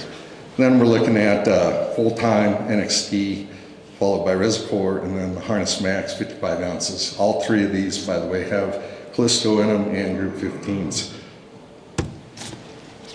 And then this is just looking at different rates in pre and post applications with Storin. And I really like in the programs, I like that very left one with 54 ounce followed by Halix GT. And then if we really need to have the weed control, taking up to the maximum rate and then following up with glyphosate in this case, plus additional SMOC and then status. You can also use this herbicide in a glufosinate program. And then this is 2023 up here in the Front Range where we have more kochia issue. And we also have nightshade, and we're looking at Storin followed by Storin. So it's a 2-pass, 1.5, taking a 1.2 quart followed by 1.2. There's the Storin followed by Halix GT, and then Verdict. And Verdict's a great product, right? And then followed by Zidua with status in there, but it's a little weak on kochia, and same thing on nightshade. So we did a survey after this year's use. We pulled 244 growers, and not surprising, of growers that took the survey, only 26% of them were pleased with their current pre-emergence herbicide program. Yeah, that's not saying a lot, right? But the ones that did use Storin, you can see up there that 99.7 of those growers would recommend Storin. 2 others, and it had a 96% net promoter score. So moving into Miravis-Steel, nose fungicide that we launched several years ago. It's labeled for use in corn, dry beans, sorghum, soybeans. A label at a glance. This is looking at use in corn, broad use range from B4 all the way through the latter stages of reproductive. Where I like to see it put at is in that R1 timing if possible. And the reason is not only are we going to pick up your traditional foliar diseases and stalk diseases, but we can also pick up Fusarium. Think of F. graminearum.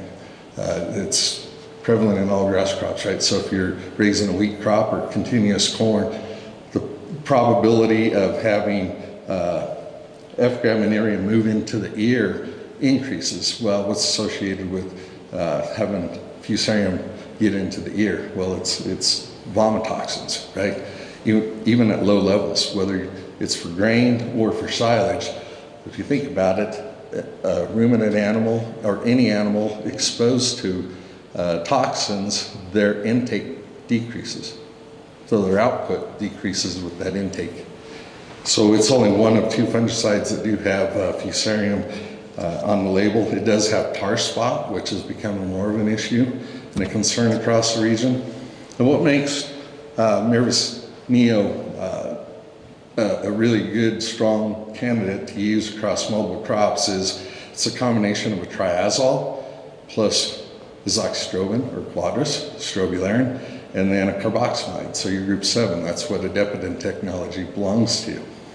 It's the newest of the carboxamides. So an example to Endura, it'd take 100 parts per million of Endura to perform the same as 10 parts per billion is what it does. So it's a low use rate for Adepidin technology.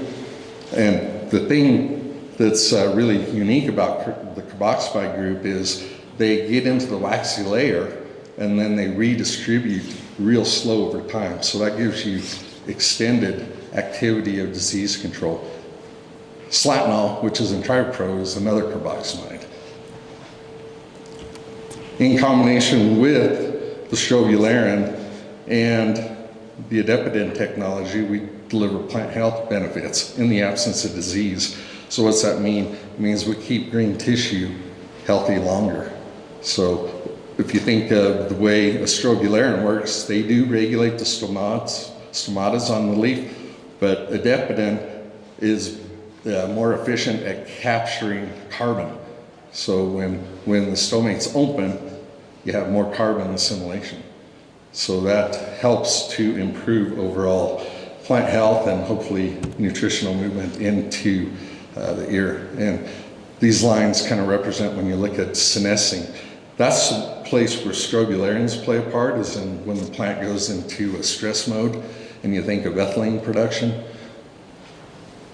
Strobularins will help mitigate that, because as soon as the plant goes into stress, those free radicals that are flowing through it, that's what ages all of us, just like a plant. Plant gives off these stressors, and the neighbor picks it up, he goes into stress, right? So that's kind of the way it works. So this is kind of looking at different yield opportunities. This was done with Ron Meyer this year out in eastern Colorado under limited irrigation, and you can see that all 3 of the fungicides did provide a value over the untreated check, and Mirvis Neo provided a very good yield. This is looking in Colby, Kansas. My counterpart, TJ Benz, they applied this with drone technology, and you can look at where these lines are going with the arrow. That's where the application was made, and we're going from September 16th all the way out to October 6th at your far right. So you can see blue is cooler, more water, right? The plants are healthier, they're thriving. And this is looking at the ears that were taken out of the untreated check versus the Mirvis Neo treated. And you can see we had a nice yield bump that was associated with the application. These are ears that, this was north of here, about 17 miles up in the Pierce area, 2019. This was intended to go as silage. When the dairy went into the field, it had severe hail. They decided not to take it. You can see the injury points on the untreated, on the grower standard. And these ears were pulled, run up to CSU's diagnostics lab, and you can see we had Fusarium ear rot in there versus the treated ear with the Mirvis Neo. Plus you can see we had less tip back. And then these are a couple fields that were out in Fort Morgan in 2021. And this is looking at yield that was taken off of the yield monitors, and you see we had a 6+ yield Advantage in 2021, 2022, same cooperator, and we even had a higher yield improvement.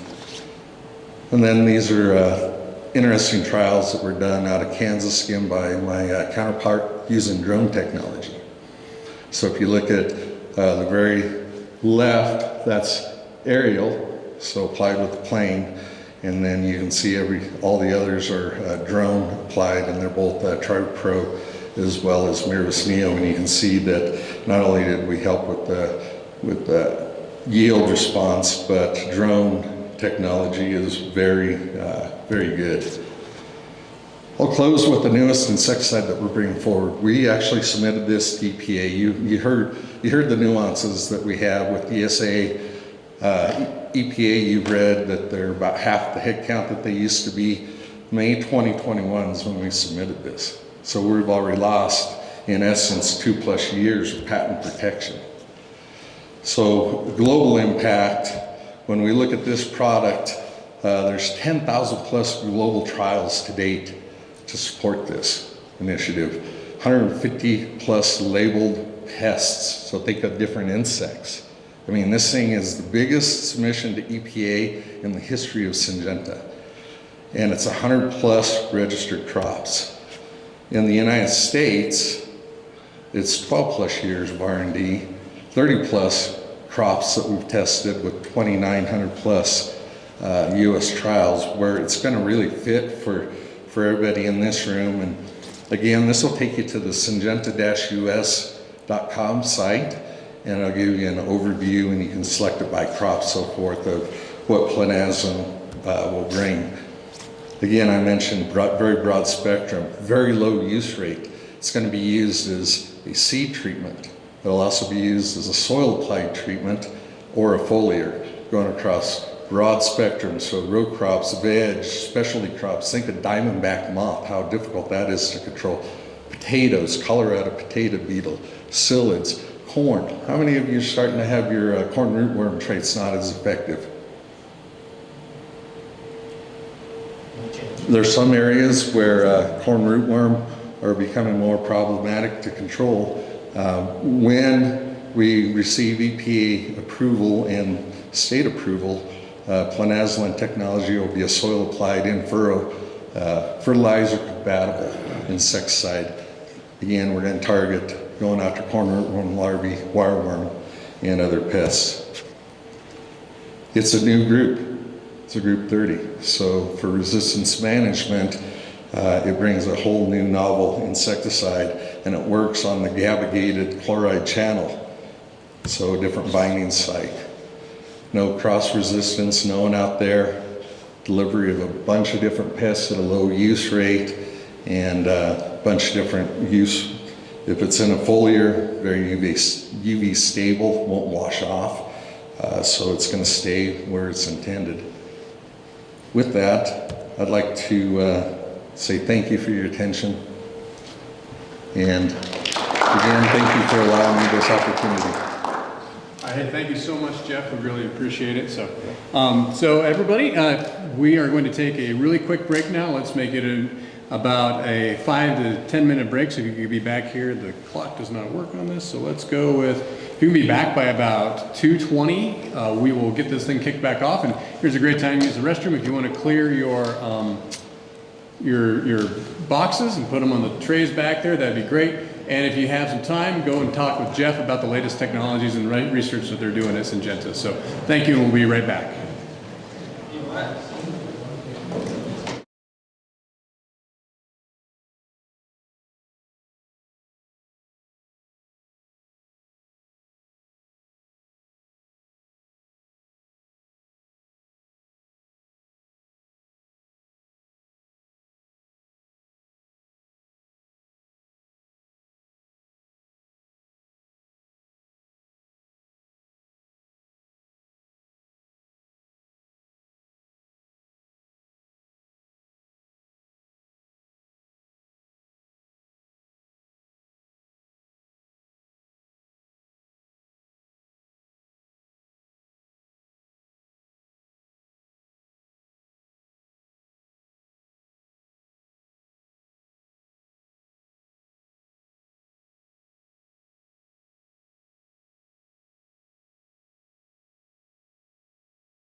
Let's get back to our seats and continue this. All right. So our next speaker is Chandler Mazur. Chan grew up on a dryland farm in south central Nebraska, and we'll forgive him for that, and now lives outside of Firth, Nebraska with his wife, Deanna. Chan and his wife are blessed to be a part of the 4 adult children spread out across the United States. In college, he studied agronomy, plant breeding, genetics, and business. He has worked in agriculture his entire career across seeds, biotech traits, crop production or crop protection, water use, and the whole system of agricultural production. This journey has blessed him to be part of teams to launch different products across the United States and multiple other countries across the world.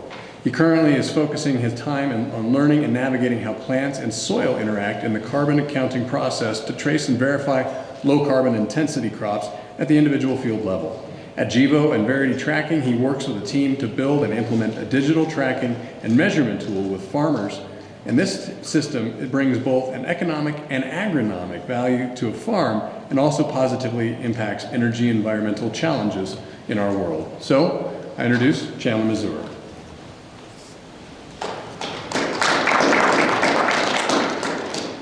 Thank you, Nick. Or do you go by Nicholas? Either one. Real nice to see everyone here today. Looking forward to a real interactive discussion here. But yeah, like Nick had said, I am a graduate of the University of Nebraska, where N, it is official, N does stand for knowledge in the state of Nebraska. So, like he said, please don't hold that against me. One of the other things I was thinking of when I was listening to some of the earlier speakers, you know, I did, as Nick said, grow up on a dryland farm. I would say very diversified farm. I grew up milking goats. Still like goat milk.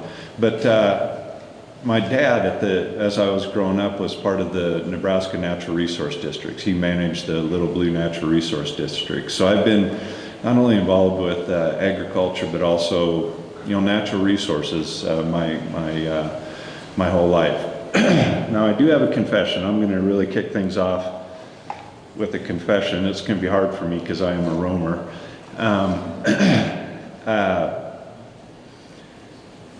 I am an agronomist, and I do work for a biofuel company. Now, if at any time during my education, actually probably about any time up until 2021, I never ever would have imagined that I would be working for a biofuel company. And so what we're going to do here today is we're going to go through what Gevo is. Who in this room has heard of the company Gevo? Okay. Well, we're going to first get into what Gevo is. And I'm going to, you know, kind of tell the story of what we do at the business unit that I work in called Verity Tracking. Now, I will tell you this is what I am passionate about, is I'm passionate about that, I would call it the soil-plant interaction, and healthy soils and healthy plants, and how we can use a systems-based type of agriculture to improve soil and plant health. And it's what I realized when I started with Gevo. They had come to me.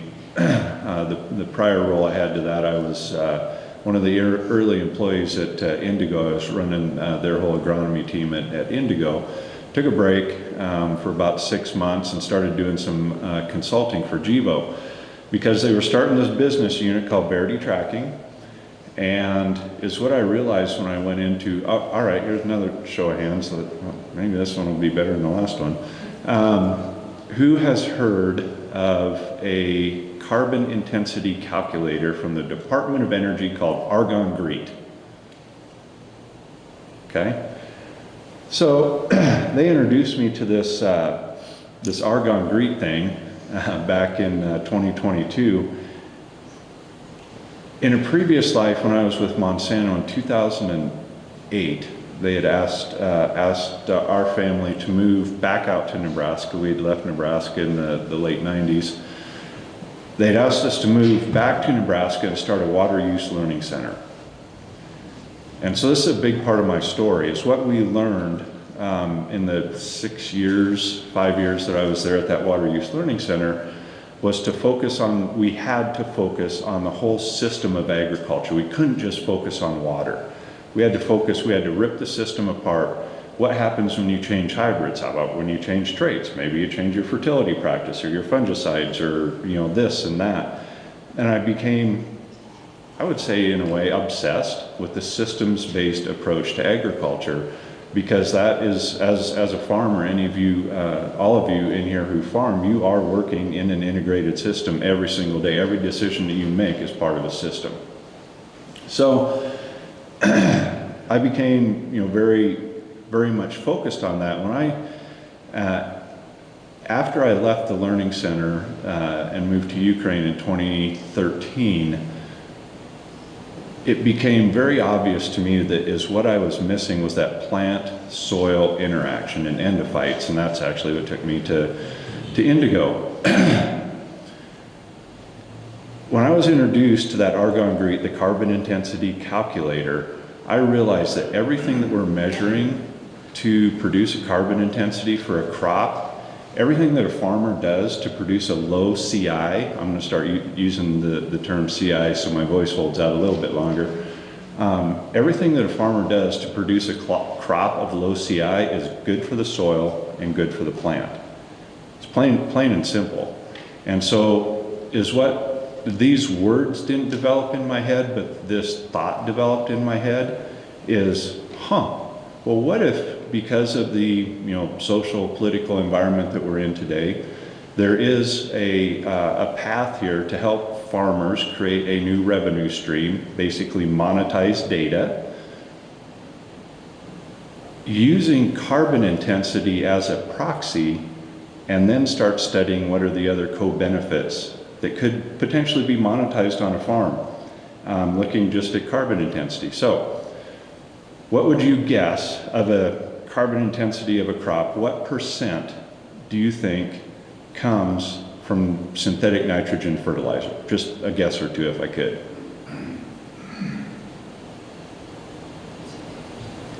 Just a wild guess, just someone, please. 40%? 40%, good. 50? 75. 75% of most fields' carbon intensity comes from synthetic nitrogen fertilizer. Okay, the Haber-Bosch process is wonderful, right? It's very cool that we can take nitrogen out of the air and turn it into something that we can use as plant food, but it's highly, highly energy intensive. And so that intense amount of energy that it takes to produce nitrogen fertilizer leads to a low carbon intensity. All right, so carbon intensity, using that as a proxy in the co-benefits. So if I produce a crop of low carbon intensity, that means that I am using less synthetic fertilizer. I have a lower nitrogen use efficiency. I'm basically spending less nitrogen per bushel of corn. What would be a co-benefit of that on your farm? So we're using, again, carbon intensity, as that's what we're measuring. A big part of that is keeping your yields high, keeping synthetic nitrogen, other energy functions low. So what other co-benefits might that have on your farm? Cost efficiency? Cost efficiency, lower cost for the inputs or diesel or whatever that might be. How about nitrates in groundwater? Anyone ever hear about that? Problems with nitrates in groundwater? Yeah. So it really does stand to reason if we can produce, measure, and track the carbon intensity of a crop, an indirect part of that is going to be a lower nitrates in the groundwater. Other co-benefits are improved water holding capacity to fields, because your biological activity and plant are working in a system. So improved water holding capacity, improved water uptake, improved soil aggregation. I mean, the list can go on and on. And so that's what we're doing. So this is I think pretty new. Now here's another thing before I dig into the details, more about GEVO and Verity tracking, I forgot what I was going to say. It'll come back to me if it was important. But so that's been my journey. I worked with GEVO as a consultant for about a year. My wife asked me, after about a year, I came on full-time to lead their grower program. We'll get into more details on that too. About 3 months after I came on full-time at GEVO and Verity tracking, my wife asked me, she said, like, well, are you happy with your decision? I said, well, you know, I love plants and I like math, so this is a great combination of the two, because in a way is what we're doing. One of the things that bothers me sometimes is the word sustainability, because it gets thrown around so loosely and it means something different to some. If you ask 100 people what sustainability means, you're going to get 100 different answers. And by doing what we do, it's putting math to sustainability. And I do remember what I was going to say. When I started this, and I looked at that Argonne GREET calculator. It's a pretty simple Excel spreadsheet, probably 15 inputs you can put in there, all the way from your diesel use to your yield to how much different fertilizers did I put in, what pesticides did I use, lime, practices, you know, things like that. I was like, phew, this is easy. I can create carbon intensities really easy. I can sit down with you on your farm and I can probably have you a field by field carbon intensity in 15 minutes. Let's say on your home quarter. Back then when I started as a consultant, and I was a little bit full of myself, just thinking this was a little too easy. Let's say we just sat down, we just said on your home quarter, the carbon intensity for the grain from that field is a 10. Okay? What would we have done with that 10? Probably not a whole lot. Nice maybe for education, you know, gives us something to, you know, talk at the coffee shop about, but it's just a number. Using Verity tracking, trusted, verified data, as we build this platform. Let's say, you know, fast forward, I learned this pretty quickly. Now with Verity tracking, let's say we go to that same home quarter and the carbon intensity is a 10. We go through you enter your data into the system, we calculate a carbon intensity, it goes through an audit.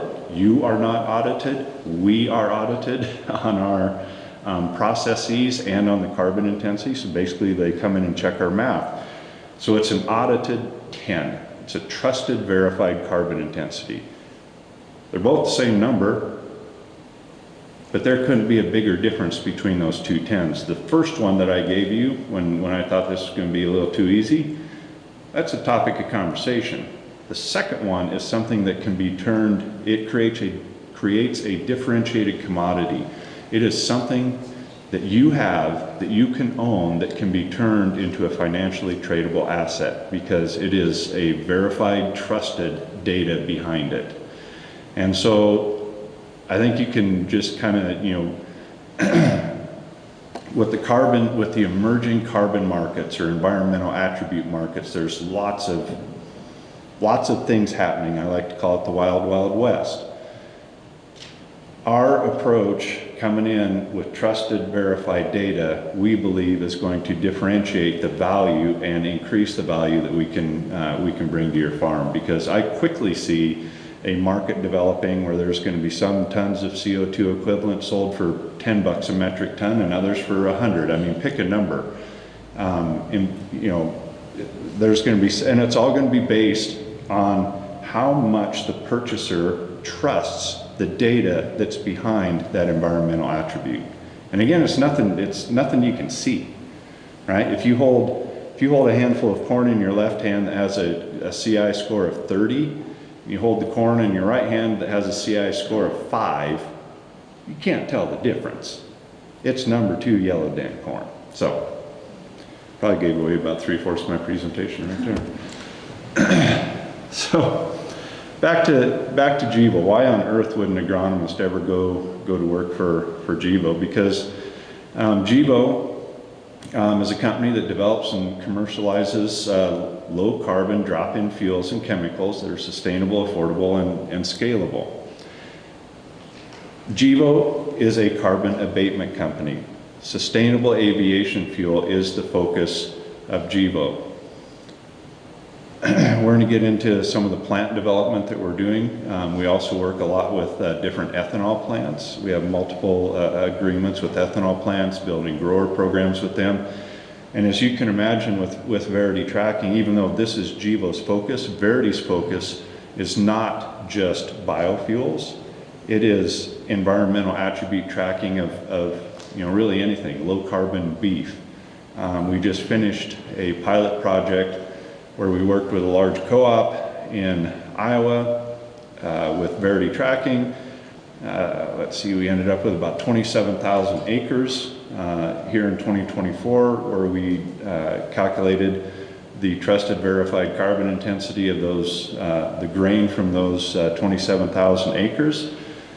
The grain goes to rail cars. It's shipped down into Texas, into the panhandle of Texas. It is run through an ethanol plant, and then the DDGs go to their feed lot. And so we're tracking the carbon all the way through that system. And so that's just one example of the flexibility. But Gevo, sustainable aviation fuel focus, businesses that I don't frankly deal with a whole lot yet. Specialty fuels, heavy-duty transport fuels, and just other chemicals and materials. I'm focused on the ag part of it. I think my title is Product Manager for the Grower Program in Verity. And so I work with our biofuel plants and other customers and build that end-to-end traceability. Other things about Gevo here. One of the things, and I really appreciate the foresight of Gevo leadership when they started going down the sustainable aviation fuel route, understanding that anything that's carbohydrate based, that's turned into alcohol and then the olefins and then the fuels and chemicals, it all starts at the farm. And that's where we have to start measuring and tracking, providing that trusted carbon intensity, starting at the farm and all the way through the life cycle of the product. So our businesses, they're on the top right. I've already mentioned Verity. We're going to talk a little bit more about that. We've got Zero Fuels. We have what we call our NZ1 project. It's actually approaching about a $2 billion project where we are very close in Lake Preston, South Dakota, breaking ground for a sustainable aviation fuel plant. And also as part of the Zero Fuels business, we just purchased an ethanol facility in Richardton, North Dakota, called Red Trail Energy. And Red Trail Energy, so that's significant because we have an ethanol plant, and the step from ethanol to sustainable aviation fuels, as the engineers tell me, listen to me and my confidence here. Well, it's not so hard to go from ethanol to sustainable aviation fuel, but the way they explain it to me is any ethanol plant that's out there with the proper bolt-on process can be turned into a sustainable aviation fuel plant. The other thing, whether I agree with it or not, doesn't really matter, that comes with the Red Trail Energy acquisition, is they do have a geological deposit to store CO2 under the earth. And so that's, as Pat talks about it, Pat, our CEO, that's one of 3 in the United States of America. We also have our Zero Chem business, a Gevo renewable gas business up in southwest Minnesota, northern Iowa, where we tie some different dairies together, bring the gas from the dairies and convert it and sell renewable natural gas out of our plant. So where are we? We are publicly listed on NASDAQ, and just as an aside, is that video camera going? Yeah. Oh, okay. I'll say it. We are a public company, but I'll tell you something that's really cool about Gevo to me is it is an established public company, but Verity is like a startup. And so it's the strangest thing. So I've worked for BASF, which is, you know, quite possibly one of the stodgiest. It just is. Listen, it was great. I worked for them for 6 years, but they're very hierarchical. They're very structured in how they do business. I worked for Monsanto for over a decade. And got to do some really cool new things there too. Worked for Indigo. So I've worked with the established companies and the startups, and Gevo and Verity Tracking is like the perfect combination of an established company and a startup within an established company. We're headquartered there in just right south of here in Englewood, Colorado. Many patents issued. You see some of the other sites over there on the right. I had mentioned, you know, that numbers 5 and 6 on the map. Our renewable natural gas business, you know, the 4 and the 5 are where we're planning to put our first sustainable aviation fuel plant. So alcohol can be made from pretty much any carbohydrate source, okay? And so we make sustainable aviation fuel from plant sugars. In this specific case, corn, because corn has such a high carbohydrate content. And so basically, and here's another thing, you see the little molecules in here, it's kind of, if you don't pay attention to them, the change of the molecules as we go to sustainable aviation fuel. You go from CO2 to sustainable aviation fuel. When we start at the farm, God gave us the best energy conversion to carbohydrates that will, I believe this is a personal opinion, that will ever exist on the face of this earth. And that's photosynthesis. Because you take sun, you take photons from the sun, and it goes through the chemical process, and it makes carbohydrates. And here's another cool thing. I was in my 40s when I learned this, that depends on which literature you read, about half of the CO2 that a plant brings into it, about half the carbon goes into the soil as exudates. See, that was nothing that I was taught when I went to college. I was taught that the carbon builds roots and stalks and leaves and anthers and, you know, all that kind of cool stuff. But somewhere around half of that carbon that comes into CO2 is deposited in the soil. It was mentioned earlier about soil organic carbon, and that, you know, you plow and you lose soil organic carbon. So we start at the farm, and this also, you're going to see similar flows to this with a couple of the other slides. We start measuring the carbon intensity at the farm. We measure the carbon intensity of the plant as it goes through fermentation, all the way in the ATJ process that we call it, alcohol to jet process. Basically, sustainable aviation fuel, and I just learned this 2 weeks ago. It's amazing the things I just keep learning every week. But, and I'm sure a chemist would come up and punch me in the face for saying this, but really the only difference between sustainable aviation fuel and ethanol is there's a water molecule removed from the ethanol. So sustainable aviation fuel to a non-chemist is basically a higher BTU because the water molecule is taken off. It's a higher BTU, more energy dense fuel that you need to get airplanes and jet engines and things like that off the ground. So that's why we measure the carbon intensity all the way through the life cycle of a product, all the way from the farm to the seat on the airplane or on the car if we're working with the ethanol companies.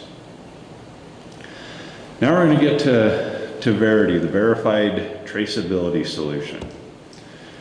So again, we track across the whole system all the way from the farm to the seat. Now, we like to use a lot of these words, proprietary DLT-based technology. We've stopped saying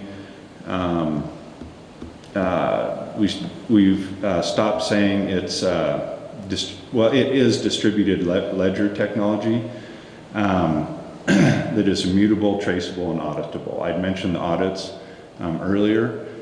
Is what distributed ledger technology means to me is basically if we create an environmental attribute on your farm, you own it. So we work with growers on 1-year contracts. You own the environmental attribute. We have first right of refusal to help you sell it. So if you come to us, say you want to sell that, we're going to help you. We're going to help you connect you with a market to create revenue. If we say we don't have that, then you still own it and you can still market it. But once that environmental attribute is sold using distributed ledger technology, and I'm not an IT person either, it is retired. So using, blockchain, which is what we've stopped saying because there's some negative connotations with blockchain, but using distributed ledger technology, we can retire that credit.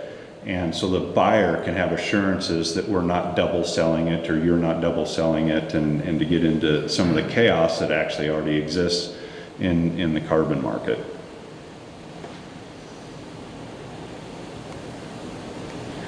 Again, end-to-end traceability and carbon accounting for sustainable aviation fuel. You see, farm to flight again, tracking carbon all the way through the life cycle of the product. So we started our grower program in 2022, pre-USDA grant. So we have, you can read through this, but we have a Climate Smart Commodity Grant was granted to us. Our first year was in 2023 with the USDA. You see the states highlighted where we're working on that. You see all the partners on the right that we're working with on this grant. And so, and I need to update these numbers. Take these numbers and triple them, because we're just wrapping up our 2024 grower program, and we've grown to the point that our grant administrator is breathing down my neck every day because we're spending too much money. And I always like to tell people too, when we built the program to work with growers, I like to joke that, and it's actually not a joke, but this is what happens when you have an agronomist make a marketing plan, because we basically have 3 tiers when we pay growers. You see the in excess of $1.3 million paid to growers since 2022 in our grower program. Again, triple that, because our acres have grown, exponentially, and in fact, I can tell you that demand has outstripped supply, which is why we're working with a lot of our partners to build carbon programs outside of the USDA grant. But when we work with farmers, there's three tiers that a farmer gets. First one's product-based. So if you use a soil biological microbial, I'm not going to be in the business of telling you which one to use or whatnot. I'm just going to tell you that if it has a tech sheet and or a label, then it's fine. We will pay you up to $10 an acre. We only require the tech sheet or label because I want to avoid someone paying grandpa and grandma for compost tea that they made in the garage. So if it's a commercial product, up to $10 an acre. Also, if a grower wants to improve the efficiency of their data collection and transfer, we'll pay them up to $4.50 an acre to do that, to improve that efficiency, because this is really monetization of data that we're doing. And the coolest thing about it is, as we create a new revenue stream, everything that we do to create that revenue there is, again, good for the soil and good for the plant. And so it's a really beautiful tie together. First tier, though, product-based. Second tier is practice-based. We have a low point system. So the more climate smart, let's just call them good agronomic practices that you do, no tillage, manure, cover crops, any of that stuff, we'll pay you up to 8 cents a bushel for that second tier. Then the third tier is outcome-based. And so the further below the national average that the corn from any given field is, that is below the national average, we will pay you up to an additional 22 cents a bushel in this grant. Okay? So I had done a little scenario, put together a little scenario. Let's say you were a grower, even in Colorado, but I put it together for Iowa, but it'd work here too. let's say you had average 180 bushel corn, you split apply your nitrogen use efficiency is below 1. You use manure, 180 bushel corn, I already said that. The payment to you under this grant program is going to be about $45 to $50 an acre. Now, we are getting significant concerns that we're setting perhaps a bad precedent with this grant, because right now the market can't bear that outside of the grant, those kind of payments to the grower, to your farm. But as you can see, or as you can imagine, with all these different partners and all the data that this is a massive experiment of what really does move the needle for lower carbon intensity. What can we bring to your farm and offer you suggestions? Again, the way that we work with growers, 1-year contracts, you own the environmental attributes. And we meet you where you're at. We don't say, well, you have to be no-till or you have to do this to get that. There's no quid pro quo in what we're doing. We meet you where we're at, where you're at. We measure the carbon intensity on a field-by-field basis, and then we pay you for that. It's what we're learning here is how to monetize these environmental attributes. And I'm not gonna BS you, it's a heavy lift. It's a very heavy lift to build this system. As you can imagine, farm data is all over the board. And to build a system, I'm simple. You remember them toys that you had? Heck, I probably might have had one as a kid and just forgot. I just remember we had them with ours. It was kind of like that sphere thing, and it has the hole that you can put a circle in, and one for a star, and one for a square, and one for the little kids, the little plastic things that they have to. Basically, farm data is all of those shapes times 100. And our job is to get them all into one shape so it can run through a software program and we can calculate a carbon intensity. That's the way I think of what we're doing. The data that we collect, you always own the data. The data that we collect is a combination of machine data and attestation data. And so that's how we work. We also, and I can tell you this, being in the 3rd year of this program, we're getting a lot easier to work with because our platform, as we're building out our Verity platform, we're building scale. When we started out, we were not easy to work with. We didn't even know the right questions to ask. We thought we did, but we just keep improving and improving. So we're not the easiest to work with, but we still have 100% grower retention across multiple states. I'm just going to close here before we move to questions.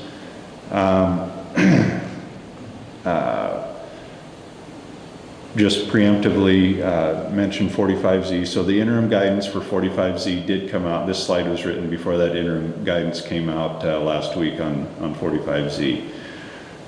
We actually applaud the USDA for listening to the industry, to you guys, to us, saying decouple, because remember when 40B came out, it was a farmer had to be no-till, cover crops, and use a enhanced efficiency fertilizer like a nitrification inhibitor or urease inhibitor. It had to be all 3, and it was $10 an acre. So it was bundled, and it was, so we disagreed with the bundling. We also we thought that was low value compared to what the marketplace will develop into. We thought that you were going to be underpaid.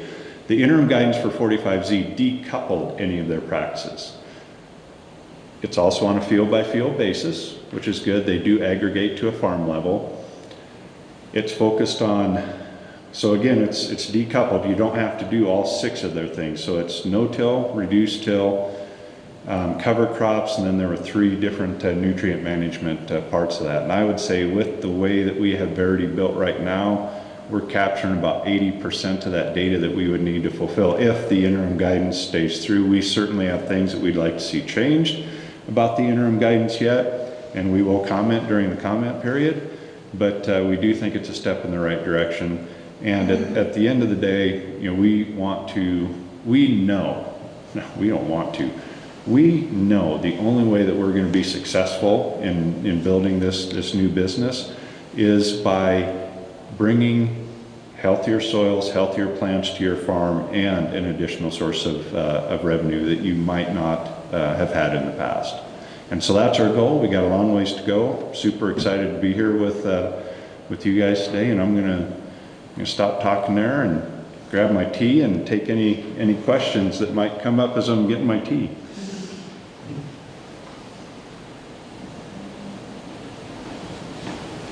So has corn been approved as a seed stock yet through SAF? Because I know there was some discussion. Approve. So the question is, has corn been approved as a feedstock for SAF? Oh boy. Depends on who you talk to, and it depends on which regulatory market. Because there's different, that's another one of the big things that I'm learning in this whole business too, is there's all kinds of different regulatory markets. So for most of them, corn is. For others, and I couldn't even tell you which ones it's not. I just, in listening to it, we have a very strong sustainability team at Gevo, and they're the experts at digging into all those models. Here's my vision though. Here's what I think we'll hunt. We still farm in south central Nebraska. I always used to like to joke about 5 miles south of the nice flat black irrigated ground. For whatever reason, I don't know if they were running from someone, but that's where my ancestors decided to settle. Absolutely gorgeous ground, but it's just not that flat black irrigated ground.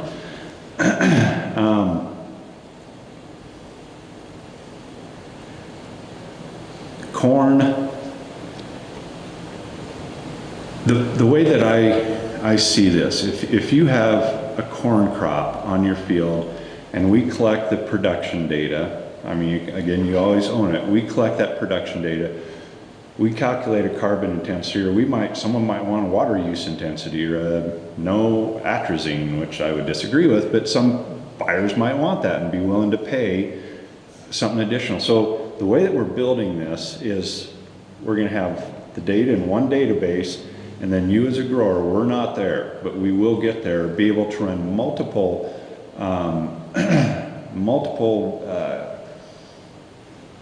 regulatory programs and non-regulatory programs against your data to figure out how you can make the most money off that data.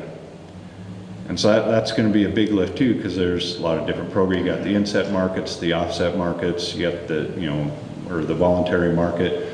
But that is our vision, is to give you as a farmer choice of where to market it. That's also why we meet you where we're at. We don't come to your farm. I wouldn't have gone to work. That's part of the reason I left Indigo was I wasn't going to go onto anyone's farm and say, well, if you use cover crops, I'll pay you $5 an acre. I mean, I think those programs are a really good step, but I felt that there was a lot more out there that we could do to truly partner at the farm level. A lot of words for... How much longer is the grant? I guess where are you at with that? You're saying the market can't really sustain itself outside the grant. If I said that, I misspoke. The grant is to build a market. That's what we're learning, is what levers make sense on the farm to produce a crop of low carbon intensity. We're also learning to develop the market. The reason why we've built the payments to the grower from the grant this way is because it is so new. As it stands today, outside the grant, I'll just be frank with you, we're paying growers between $15 and $20 an acre in other areas to access data and create carbon and build their carbon intensities.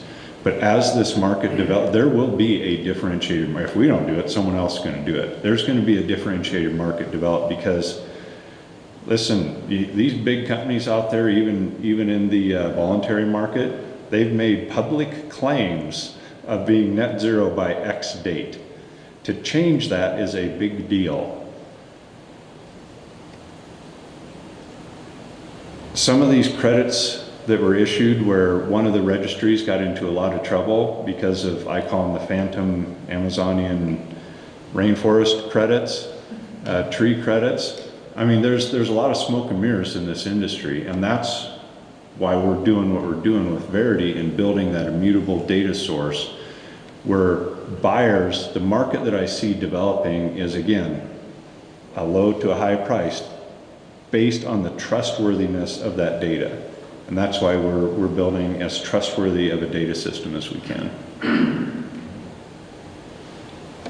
Do you anticipate an opportunity to enroll in your program around here? I would sure like to. The question would be when. You know, Nick, I think initially you'd reached out to Travis. So we have a growing business development group. We're working with, you know, Corn Council, corn growers. We're working with biofuel plants. Heck, we're working with, I was on multiple calls this morning with soy crushers, where they just want Canadian declarations. They don't even want to measure the CI. I'll tell you that, that's one of the, when we've built this business to meet a customer where they're at, we started off coming in saying, all right, we'll calculate a CI, you know, and we can help you to monetize that. And it's what we got a lot of feedback on was, well, that's interesting, but I got 25 million bushels of food grade corn that I want tracked and traced from end to end in one location. Can you help me with that? And so we've started building the business out to do that. So short answer to your question is not today, but in the future, once we make those, the whole value chain connected, we would in this area. We do it with,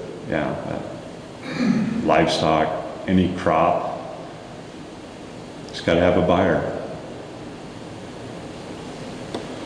Do you see that your program at some point could possibly be moved into, instead of like a mass balance type of system, where you actually are taking the corn that you're growing in this manner to the end user, to instead selling that carbon intensity score in sort of a booking claim?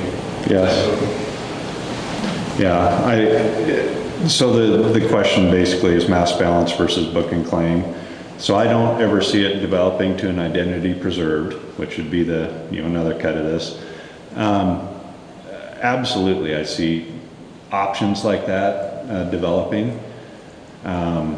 When that will happen, we just have so much to learn yet. This is such a young market. It's not even a toddler yet. And, but again, I'm going to circle back to something I've said multiple times to everyone is everything that we're doing is good for the soil and good for the plant. So that's why I'm doing what I'm doing. And it brings additional revenue to the farm. So how all those details work out, we don't know, but we're going to work with you guys, do what's best for you and your farm.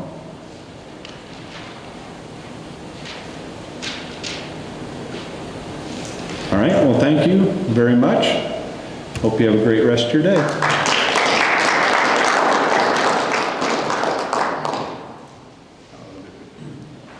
That booger died. Crap out on us.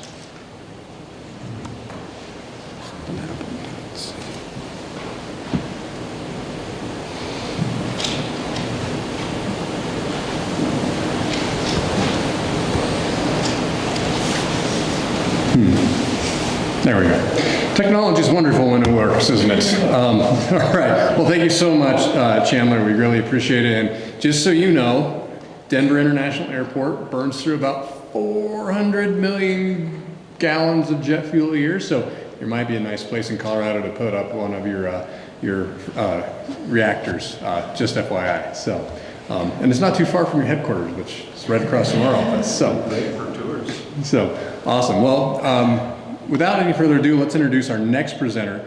He is one of our researchers doing some studies on nitrogen, and that is Dr. Sri Srinivasa, or Dr. Sri, and I'm not going to even try your last name, so I'll let you do that. He is a cropping system specialist at Western Colorado Research Center in Grand Valley, Colorado, State University at Fruita.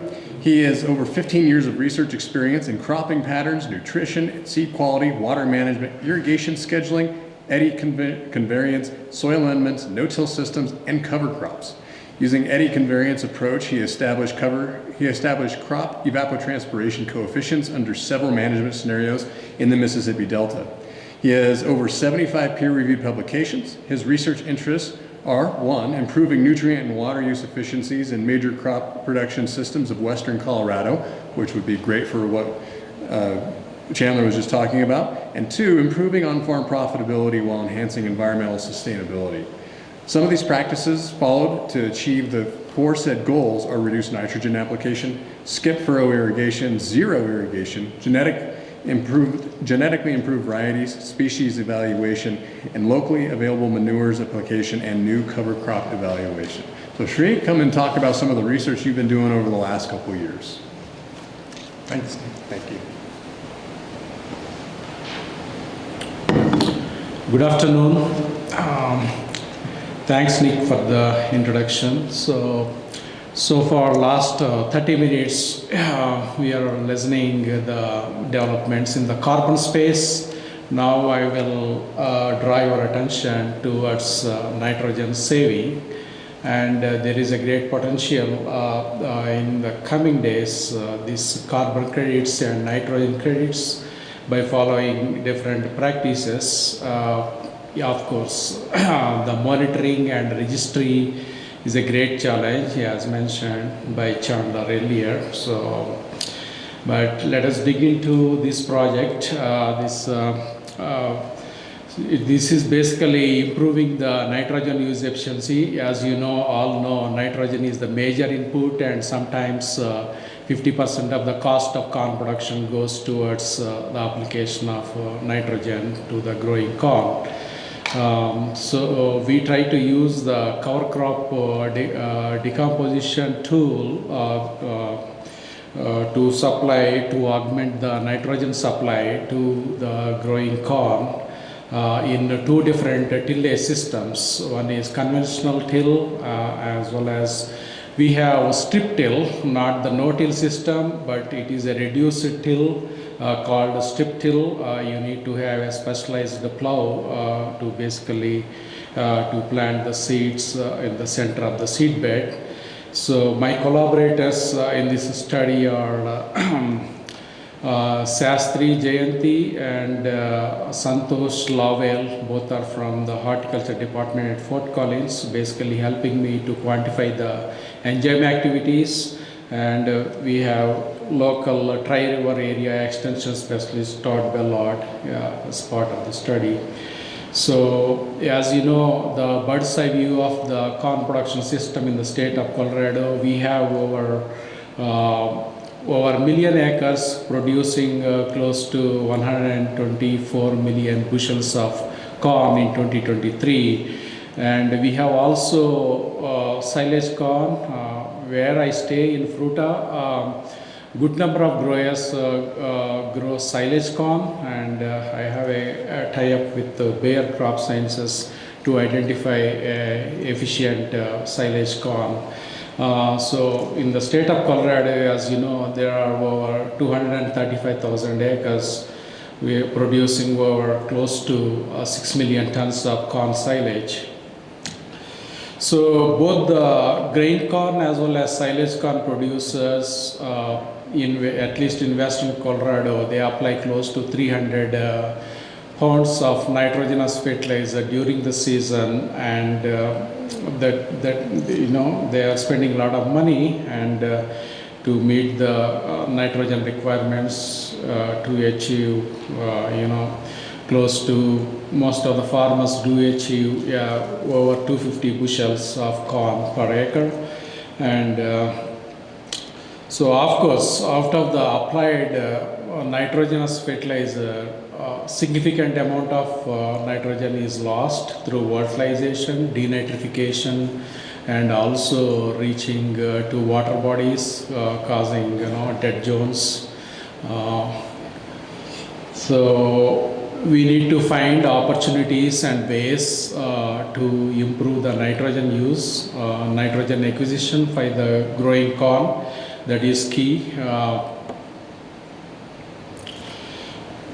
So continuing the discussion, and post-pandemic, COVID, the prices of the nitrogen per ton were hovering above 1,000. Now they came down to around 750 to 850 now, and that reduces. But of course, the commodity prices in 2024 are significantly lower compared to the previous returns farmers are getting. And so, of course, water is a big challenge, and the following speaker, Tim, will be speaking more on the water use efficiency later on. But the Bayer Crop Sciences have developed a type of hybrids called if there is more space and more nutrients to the growing plant, and instead of producing one cob, they produce multiple cobs.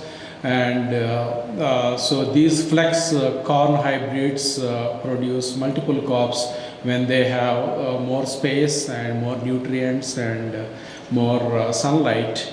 That's why sometimes inadvertently in certain patches of the farm for multiple reasons, due to lack of water, or maybe due to the elevation, or due to salinity and so forth, multiple conditions, the population will not be maintained. Generally, we try to maintain 35,000 plants per acre of corn, right? So, but in such scenarios, in the patches, to maintain the standability that leads to improve the overall grain productivity, this technology would be helpful to certain extent. And one example I am quoting here is one of the corn grower in North Carolina. He could realize as much as 460 bushels of corn by growing for full flex corn hybrid in 22. And another way, opportunity for the growers is to improve the nitrogen efficiency, use to reduce the volatilization by using the urease inhibitors, they're popularly referred as Nitroloc. This NBPT, which I used when for the 80% of the nitrogen treatment. So there are a lot of urease inhibitors available in the market. So the current project objectives are basically to determine the optimum nitrogen application rate as well as the method in flex corn hybrids under conventional till and strip till. And the second objective is determine if potential enzyme activities such as the beta-glucosidase and urease are influenced by different cover crops and tillage systems during the residue decomposition period. The third objective is to establish the relationship between the enzyme activity, soil inorganic nitrogen availability, and corn critical growth stages during the cover crop decomposition period. For that, we formulated an experiment with 3 different flex corn hybrids.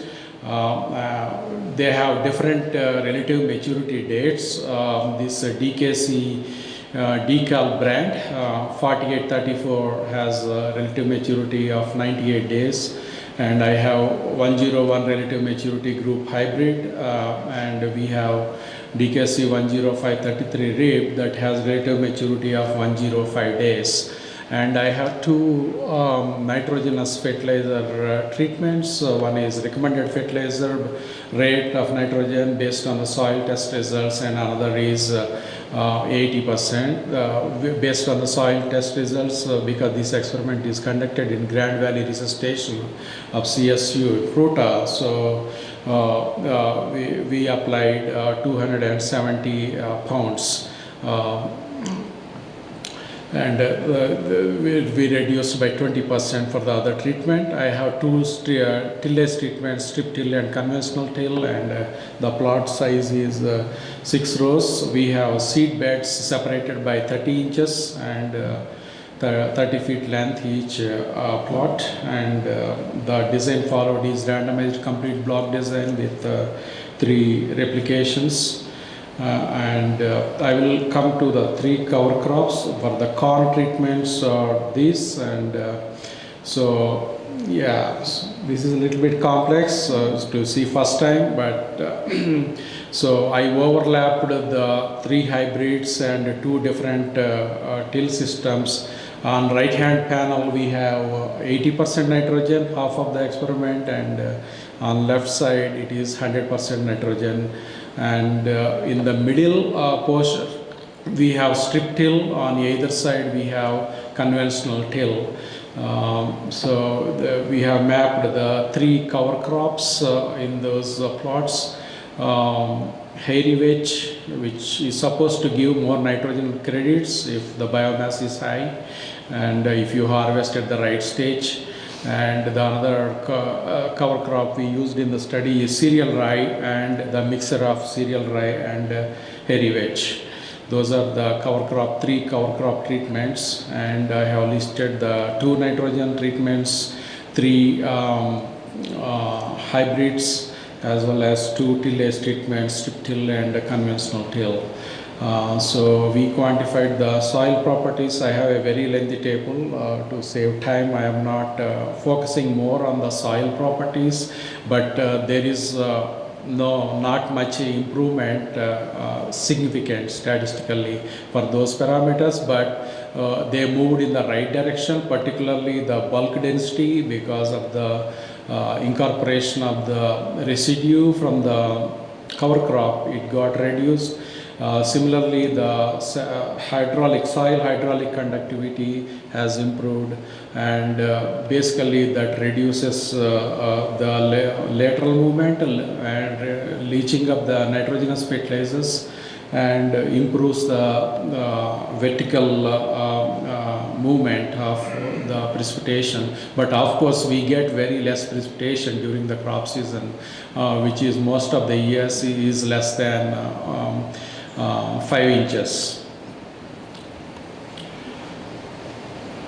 So this cartoon basically shows how the cover crop cereal rye. You can see one of the summer intern supported by this project, Salem Bogart, collecting the biomass, and in the middle cartoon you can see the wedge, and establishing the wedge has become a little bit a challenge, and this carton basically we are collecting using the Gidding machine to measuring soil cores to measure the bulk density. So during the corn, these cartoons basically shows different practices. Now after planting, we make the alleyways to separate the plots, and I am trying to collect the leaf area index using the LP80 septometer. One of the student hourly is trying to quantify the hard grain separated from the cobs. And you see, we discussed about the carbon credits earlier, and there is a possibility for accruing the nitrogen credits by growing these cover crops. And we quantified the biomass, and we measured the nitrogen percentage in the biomass and quantified the nitrogen credits that is accrued from each of the cover crop. For hairy vetch, the population is relatively less. That's why we got close to, it is only 31 nitrogen credits. That's the amount we deducted when we were applying for the following cash crop corn. For rye, and it is giving close to 45 nitrogen credits. So this cartoon basically shows the economic data of the 2023 trial. I am presenting the 2 seasons of corn, 23 and 24 seasons. Here I draw your attention. So although we collected several parameters, there is significant difference for other parameters such as plant height, leaf area index for the among the hybrids, as you can see here. And but importantly, so it is the grain yield our focus is, and all these results were adjusted to the moisture percentage 15.5%. So among the 3 hybrids evaluated in both the scenarios, 80% N and 100% N, this hybrid with the relative maturity group 105 days performed better. In 23 we got 290 bushels for the conventional till, 292, and in the strip till there is slight reduction, but statistically that is not significant. And it is a similar case. There is some reduction in the grain yield in the 80% nitrogenous treatment, but in both the tillage treatments the yields are more or less similar. So coming to the 24 season, and we planted it much earlier, and so that really helped. And of course we have probably better season, and we got the more yields up to 320 bushels for the 105 hybrid, flex hybrid, and the lowest is 296 bushels for the 98-day maturity hybrid for the 100% N. But the reduction is significant when you apply less nitrogen, 80%. But what the take-home message is, both the strip till, where you have the less soil disruption and leaching and loss of the soil, in both the treatments, the yields are comparable. So I took this picture on last Friday. So you cannot see, you can see the rye here and the mixture of the rye and wedge, but in the wedge soil field you cannot see because the leaves of the wedge are not green. So yeah, most of the growth happens from the middle of March actually, when temperatures start rising in the spring. So what we try to see here is in the carbon and nitrogen cycling, 2 major enzymes we try to study. Of course, there are more than 10 enzymes play critical role that makes decomposition of the biomass and making the nitrogen available to the growing crop or cash crop.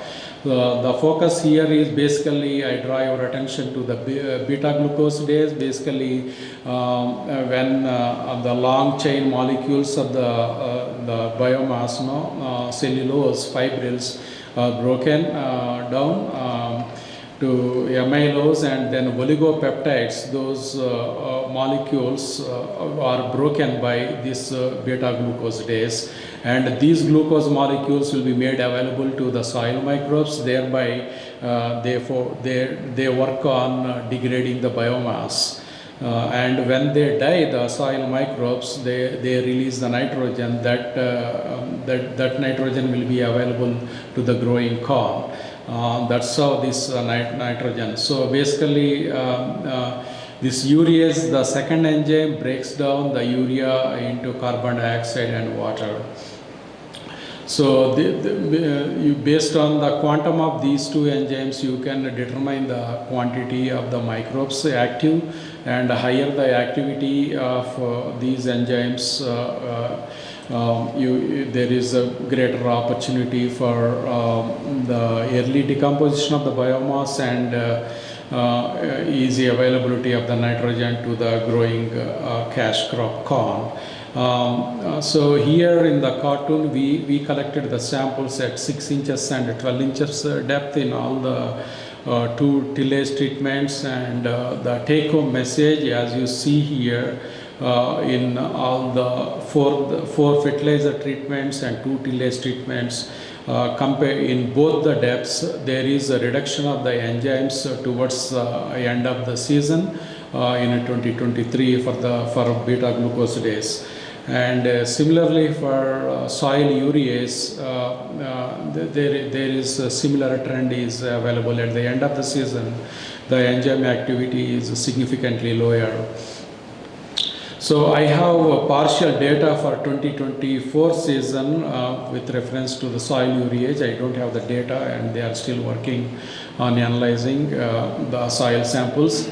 So what is the message is we try to flail the cover crop in the month of April, and this data comes at the R2 and R6 stage, the blister stage of the corn and physiological maturity. And as you see in the conventional corn here, the enzyme activity is relatively higher during the blistering stage compared to the physiological maturity, wherein they don't have any biomass to act upon. Is not available at the time or at physiological maturity. But whereas in case of the strip till, as it is not incorporated the cover crop biomass, you have more relatively more activity of the urease at physiological maturity than at the blister stage. So basically I am showing here how the local growers visited the experiment during the grain filling stage, flowering stage. And Bruce Pivot, he works for the Bayer and he supplied these hybrids.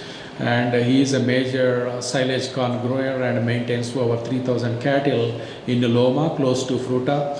And the previous chair of the Colorado Corn Council Research Committee and this Wayne Brune visited the experiment in 24, and before that we are missing Ryan Tyler, and he visited in 2023 the same experiment. And I'm happy for their support by visiting the trials and giving sessions. So, and a lot of farmers during our field days visit, and we try to show what we are trying to achieve, and we of course we cannot make any recommendation at this point of time, and definitely after 3 years of study, and we can definitely see the impact of these cover crops and their opportunistic nitrogen cost reduction for the following corn crop could be determined after 3 seasons of study. And so the outcome of the study based on the data available so far is there is no significant yield reduction between the two tillage practices, conventional till and strip till. And the flex hybrid 105 with the higher relative maturity period is the winner for both the years 2023 and 24. And although there is a more opportunity to gain nitrogen credits from these cover crops by altering the time of the planting, and we have some limitations because I depend on the farmer to cut the crop, and they are quite happy to help us. That's why a little bit there is delay in planting the cover crop, and so once you channelize those practice time is very critical. Practices there is maybe greater opportunity to enhance the nitrogen credits available from these 3 cover crop treatments. And but what I noticed, but definitely this year I will try to collect the weed pressure. We have very significant weed pressure of bindweed as well as the morning glory and to a certain extent thistle. So the bindweed population came down when we have grown these cover crops. And yeah, so it is a kind of preliminary at this time, but both urease and glucosidase play a significant role in biomass, cover crop biomass decomposition, thereby impacting the carbon and nitrogen cycling relevant to the growing cash crop during the summer season. I end up here and happy to take your questions. So the credit from like ryegrass, for example, you're saying that that's nitrogen that would have been lost from denitrification or leaching going from year 1 to year 2? Yeah. So So whatever this, it is limited, we are reducing by 30 to 40 pounds per acre. We have applied 270, and from the cover crops, we are getting close to 40 pounds. So that's where you can reduce, and due to, as I mentioned, the soil hydraulic conductivity and bulk density, they are changing. That probably reduces reduces the leaching of the synthetic applied fertilizer. So on the conventional till versus the strip till, it looked like in every example, except for the 40, the shorter day variety is the only one where the strip till is a little more than the conventional till. So is that like a soil temperature issue? Like, did you see that the corn came up slower in the strip till versus the conventional till when it was growing days? Or? No, I have not seen any difference. We planted both the years. I gave the dates, I think, yeah. So we planted late in 2023, May 12th. The soil temperature, I don't think it is impacting the seed germination at that time.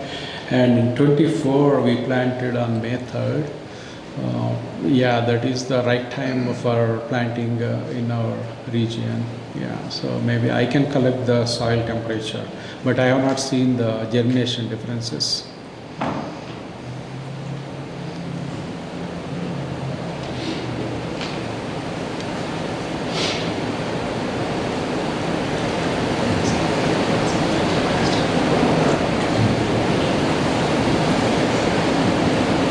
Sure. To what do you attribute the bindweed decrease in the plot? Yeah, initially as we cut the biomass and cover crop biomass that is acting as a mulch, that is suppressing a little bit in the initial stages of the corn, and yeah, that's what I think. Yeah, we need more research by making appropriate design for, basically to understand where what are the critical steps, and that's a great question. We were thinking, I was talking with Nick earlier.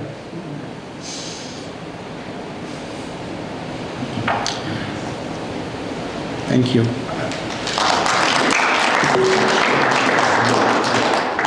Well, thank you so much, Sri. And if you could figure out how to solve my bindweed problem, that'd be amazing. All right, well, we have one last set of presenters. We got a dynamic duo here today in Tim and Amy. So Dr. Tim Martin has extensive experience in strategic planning, business development, technical water resources management, says Alan Andalis, principal investigator of IIC. He brings a unique perspective to leadership of the IIC, given his track record of successfully managing collaborative water resources and environmental projects in the United States and abroad. He is a graduate of Colorado State University, go Rams, and is familiar with its land grant mission. The IIC is excited to have Dr. Martin join the IIC team, and Martin earned his bachelor's degree in soil science from North Carolina State, a master's degree in agronomy from Colorado State, and earned his PhD in water resources management from the University of Nottingham. Throughout his career, Martin has engaged science, engineering, and information technology research and applications in irrigation and water management, soil and crop management, and modeling, GIS and remote sensing, and data and knowledge management. He has served as founder or principal of all three consulting firms and has led development projects in Asia, Africa, the Middle East, and the Americas. Amy Kremen has worked in agriculture for 2 decades as a farmer, researcher, writer, and editor, and the policy consultant for the US and Canada. She earned her MSc in soil science studying nitrogen capture and turnover from brassica cover crops. The Ogallala Water CAP project's main objective is to identify, develop, and share information with producers and other key regional stakeholders on viable and profitable strategies, practices, and technology critical for adaptive management and long-term agricultural sustainability in the Ogallala Aquifer. region.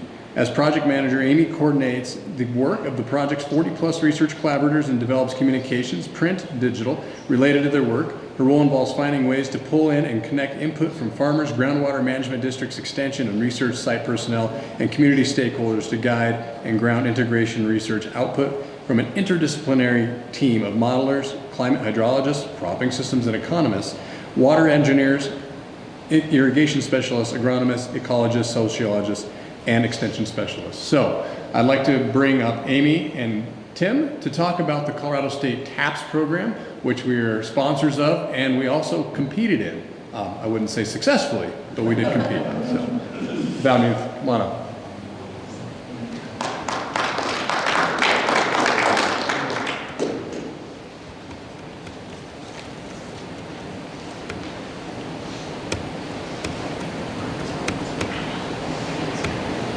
There we go. So I'd like to add to that introduction about myself. That's a joke. That was pretty long. Thanks for that, Nick.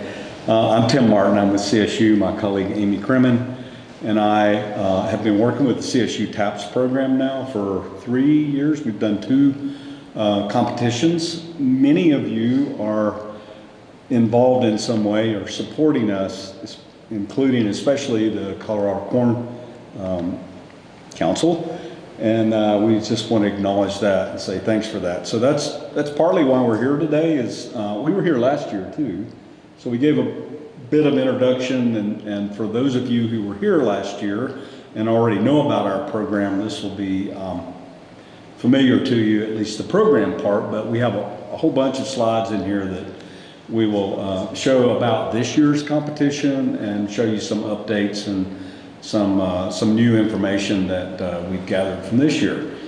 So with that, nope. Yeah, so I'm going to just briefly go over a couple of things in the beginning. First of all, about our mission. Again, most of you know this, to engage producers, industry, educators, scientists, students, and professionals. We're achieving this part of our mission in a very healthy way, I think, to learn, test, and implement technologies and strategies and tools and so forth for profitable, efficient, and sustainable ag management. So TAPS is fun. It's a farm management competition. We're executing it for the last 2 years, and again, we're planning for this coming year at Ardex South, right off of I-25 at Fort Collins. That's a CSU facility. Again, I'll just go through these briefly. You can read them there, but again, we focus on profitability, input use efficiency. It's intended to, and it does, build confidence in data management on our side, but also on the side of the competitors and producers. It offers a risk-free testing of technology and strategies. We collaborate with producers, industry, etc.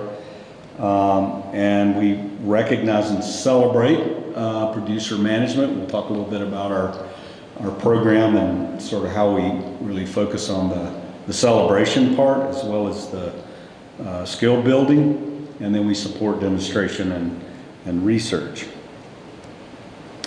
Before we get to this slide, just again, the purpose of being here is to update you a lot on, or some, if you know the program already, which most of you, many of you do, but also just to recognize the support we get. A lot of folks in this room are big supporters of us and what we've managed to accomplish in the last 3 years. I mentioned Colorado Corn.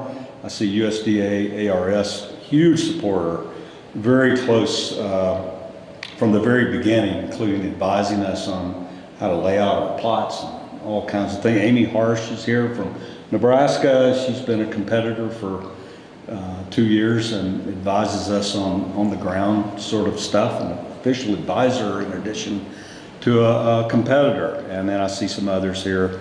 Dr. Piers, the department head for us at CSU. So it really is a community effort. We're the lead for this, but it truly is a competitive community effort. I also see Ahmed here. He's helped us this year with some remote sensing work and processing imagery and so forth. So it's been a really fun experience. Amy, I'm going to turn it over. She's going to have to whiz through the slides and go into the technical stuff. I'll be quick, Nick. When do you want me to be done? Just have at it. All right, all right. He says I can just talk. All right, cool. So, is there a show of hands here? Just for this is your first awareness of TAPS at all? Anybody? Is everybody here aware of it a little bit? Is it your first time you've ever heard of it? No. Okay, so everybody's heard of it somewhat. No? You're new. All right, great. I just want to make sure it's pretty straightforward, but I won't go on at length. How about that? We'll just so basically we are here, as Tim mentioned today, we have a whole new set of data from last year's competition. This is a growing season length farming competition. So we just had our annual banquet on the 11th of January. So what you're seeing here is kind of hot off the presses. And so, yeah, so it's a growing season length competition, and hopefully, is the mic okay? I feel like there's sounds good? Good? Okay, cool. So part of this is simulated and part of this is actually happening. And the simulated part is actually based on actual market data. So basically, the season kicks off, we make everybody pick a corn hybrid and a seeding rate, and then they get to make irrigation and nitrogen decisions through the growing season, supported by data that's coming to people from a portal where they also log their decisions. And so they have, if the irrigation season is open, they have until 8 a.m. on Mondays to get their decision in. If they don't put a decision, they get 0. And we implement this all at Ardex South on randomized, replicated plots, and that were shown in that overhead image in the previous slide. And then we run this comprehensive farm budget, so everything that the management decisions affects from a budget standpoint is alterable within sort of the broader things like insecticide or other things that happen all across the field. So we have a comprehensive farm budget, and so we know what people's costs are. They have to market their crop, and we run it all together, and we look and we see who ends up being the most productive and who ends up being the most profitable as if scaled for a 1,000-acre operation. And so this is sort of a little map of the year. So we have a kickoff event in April or March. It'll be March this year. March 25th is our kickoff, coming up in 2025. And pretty soon after, people have to make their first decisions for hybrid and seeding rate and their crop insurance to manage their risk. And then based on growth stage and field conditions, they have to make their nitrogen irrigation decisions, and they can market throughout the season until up until and after yield up until the end of November. Oh, and then the season caps off after we've crunched all the data and we get together and we have a great meal and good drinks and good conversation and good fun, and then we reveal the awards for who won. And the awards are as follows. This is a competition where really the goal of TAPS, where it started in Nebraska and now it's starting to expand into different states. It's trying to help people sort of think, yes, yield is important, but what's more important than yield is profitability. If you're using a lot of inputs and paying a lot and it's actually not helping you in terms of yielding or profitability, then where are the nuances and insights that we can gain for helping people really put the effort where it's going to be worth the return on investment. So this year we had 2 tracks, a full irrigation track and a limited irrigation track. The limited irrigation track had an APH that was basically 70% of the full APH, which was 210 bushels per acre. And people were basically capped at using 11.3 inches of water or less in the limited irrigation track. So yeah, and you can see from what I was saying before about awards that the yield award is prorated. So if you end up, basically the size of the yield award is based on how close you came to being the most profitable farm. So if you're not very profitable, then your yield prize is prorated accordingly. This is a picture of this last year's layout. This year we had a slightly larger piece of a field at Ardex South under the linear variable rate irrigation system that we use, and so we were able to have 27 teams with 3 plots each. They're about 30 by 90 feet, these plots, and they're split in half with 12 rows of user hybrid and 12 rows of a reference hybrid.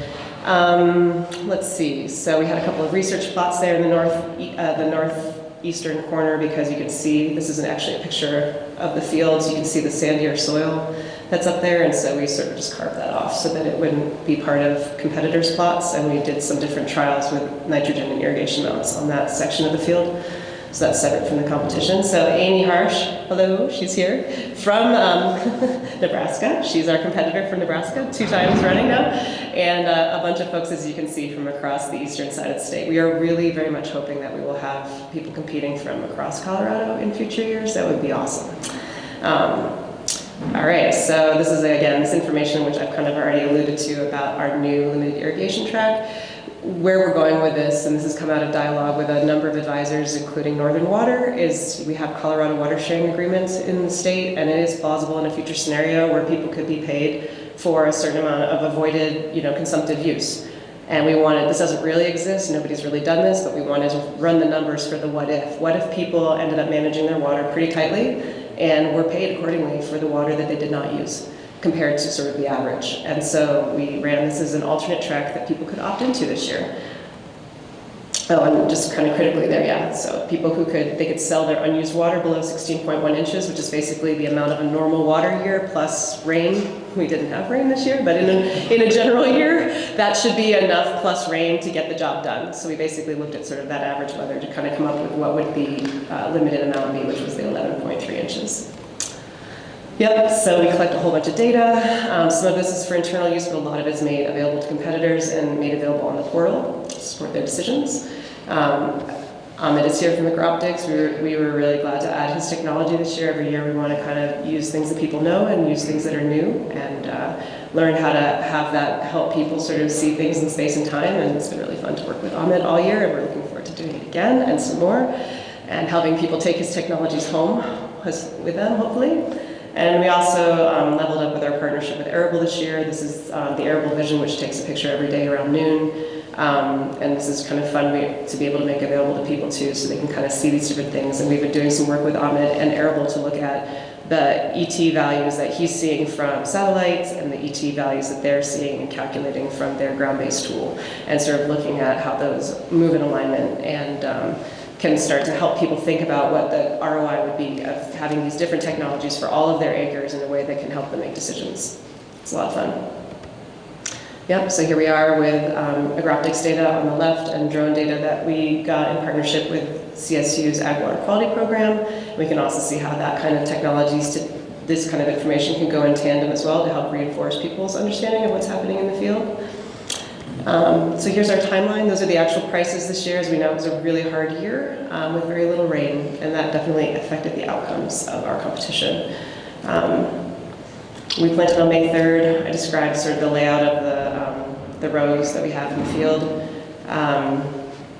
Let's see. Oh, interesting. I did not know this was going to happen. So let's just go right through there. Okay, good. Marketing. We have marketing support. We're getting better and better at offering that. It definitely, in the TAPS competitions in Nebraska since 2017, and now in Kansas and everywhere, some people really just want to focus on the agronomy side, the management, the water and nitrogen, and the cropping decisions. But it's the people who actually pay a little bit of attention to the marketing. You don't have to be the best marketer, but the people that market some do better. And I think for some people, they love it. They love the game of marketing, and they have it down. And a lot of people, they would just rather not think about it. So another thing to test for people and to provide support and insights and things like that is the marketing side for those who want to start kind of trying out new things, kind of seeing how it plays out, seeing how their decisions play out compared to the competitors that they're competing against, and get some confidence, not just in technologies, and strategies with agronomic management, but marketing as well, in order to improve people's bottom lines. It's a key goal of ours. Oh, again, more, we knew there was going to be. Okay, great.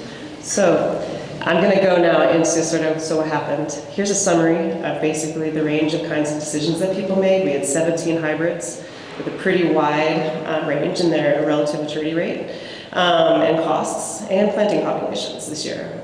Like last year, there was more than a 10-inch spread in the people who applied the least amount of irrigation and the most. Also, a very wide range in the amount of nitrogen that people applied. We did some pretty serious soil testing out at RDEC. There's a lot of legacy nitrogen out there. It's pretty bad. And so we ended up giving people the data on how much nitrogen was sitting in the ground. And we let them actually, this year our optional units for our crop insurance actually mattered because we let people actually choose how much nitrogen they wanted to put on each of their 3 plots, because some of their plots might have had 200 pounds of nitrogen just sitting there already, and we wanted to give them the option to not make that decision and not pay for nitrogen that was not going to be helpful. So that's why you see that wide range there. We offer 2 opportunities. We had to argue with RDEC not to put on 60 pounds of pre-plant. We argued them down to 40, but they insisted we were going to put it on, so we did, even though we didn't really need it. And then people competing could choose side dress 0 to 100 pounds and fertigation, and 3 opportunities of, I think, up to 40 pounds each. Yep, so there we go. So this, you can kind of see the spread, people chose all. Oh, yes. What are the units on the hybrid cost? Is that cost per unit or cost per acre? Cost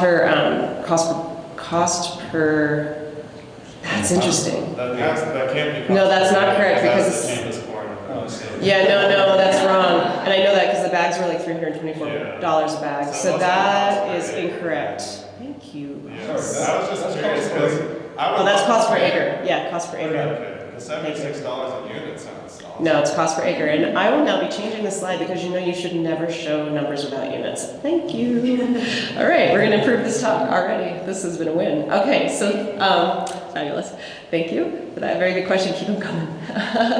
We'll have this talk fixed in no time. All right, so crop insurance, you can see the wide range of decisions that people have made for their crop insurance. So we generally see this as being one of the cost control strategies. I sort of feel like people kind of either go cheap or not go cheap as a part of an overall strategy with cost management in terms of how they're trying to go after profitability. Here's the range of things that people chose. The color coding there is based on company. So yellow is Pioneer, I know it's hard to see. The purple is PGS, Champion is pink. There's a Golden Harvest on there all the way on the right, and Channel is green, and DeKalb is blue. And yeah, you can see there's a pretty wide range there. We got one real low baller there, and 2 at 25, farm number 25 is down around 23,500, I think. And then all the way up to sort of the normal sort of standard seed amounts that people put in. So here's that same information, but organized in terms of yield. We are working on technical reports where we're actually going to do sort of the nice analysis of looking at the interaction. We know that it's super important. Hybrid plus water is more important than hybrid plus nitrogen. This is known across the TAPS competitions, and we're going to do a better job of trying to pull that out from our data from last year and this year. But just to start at kind of a higher level, I organized these by yield, so in order of least to greatest. Farm number 9 there on the left is our control. That's our no nitrogen, no irrigation control. Although this year we had to add some water to make sure it didn't die. So that's why the yield is so low. It was a very hard growing year with only about 5 inches of water between May and September, so yeah, dry year.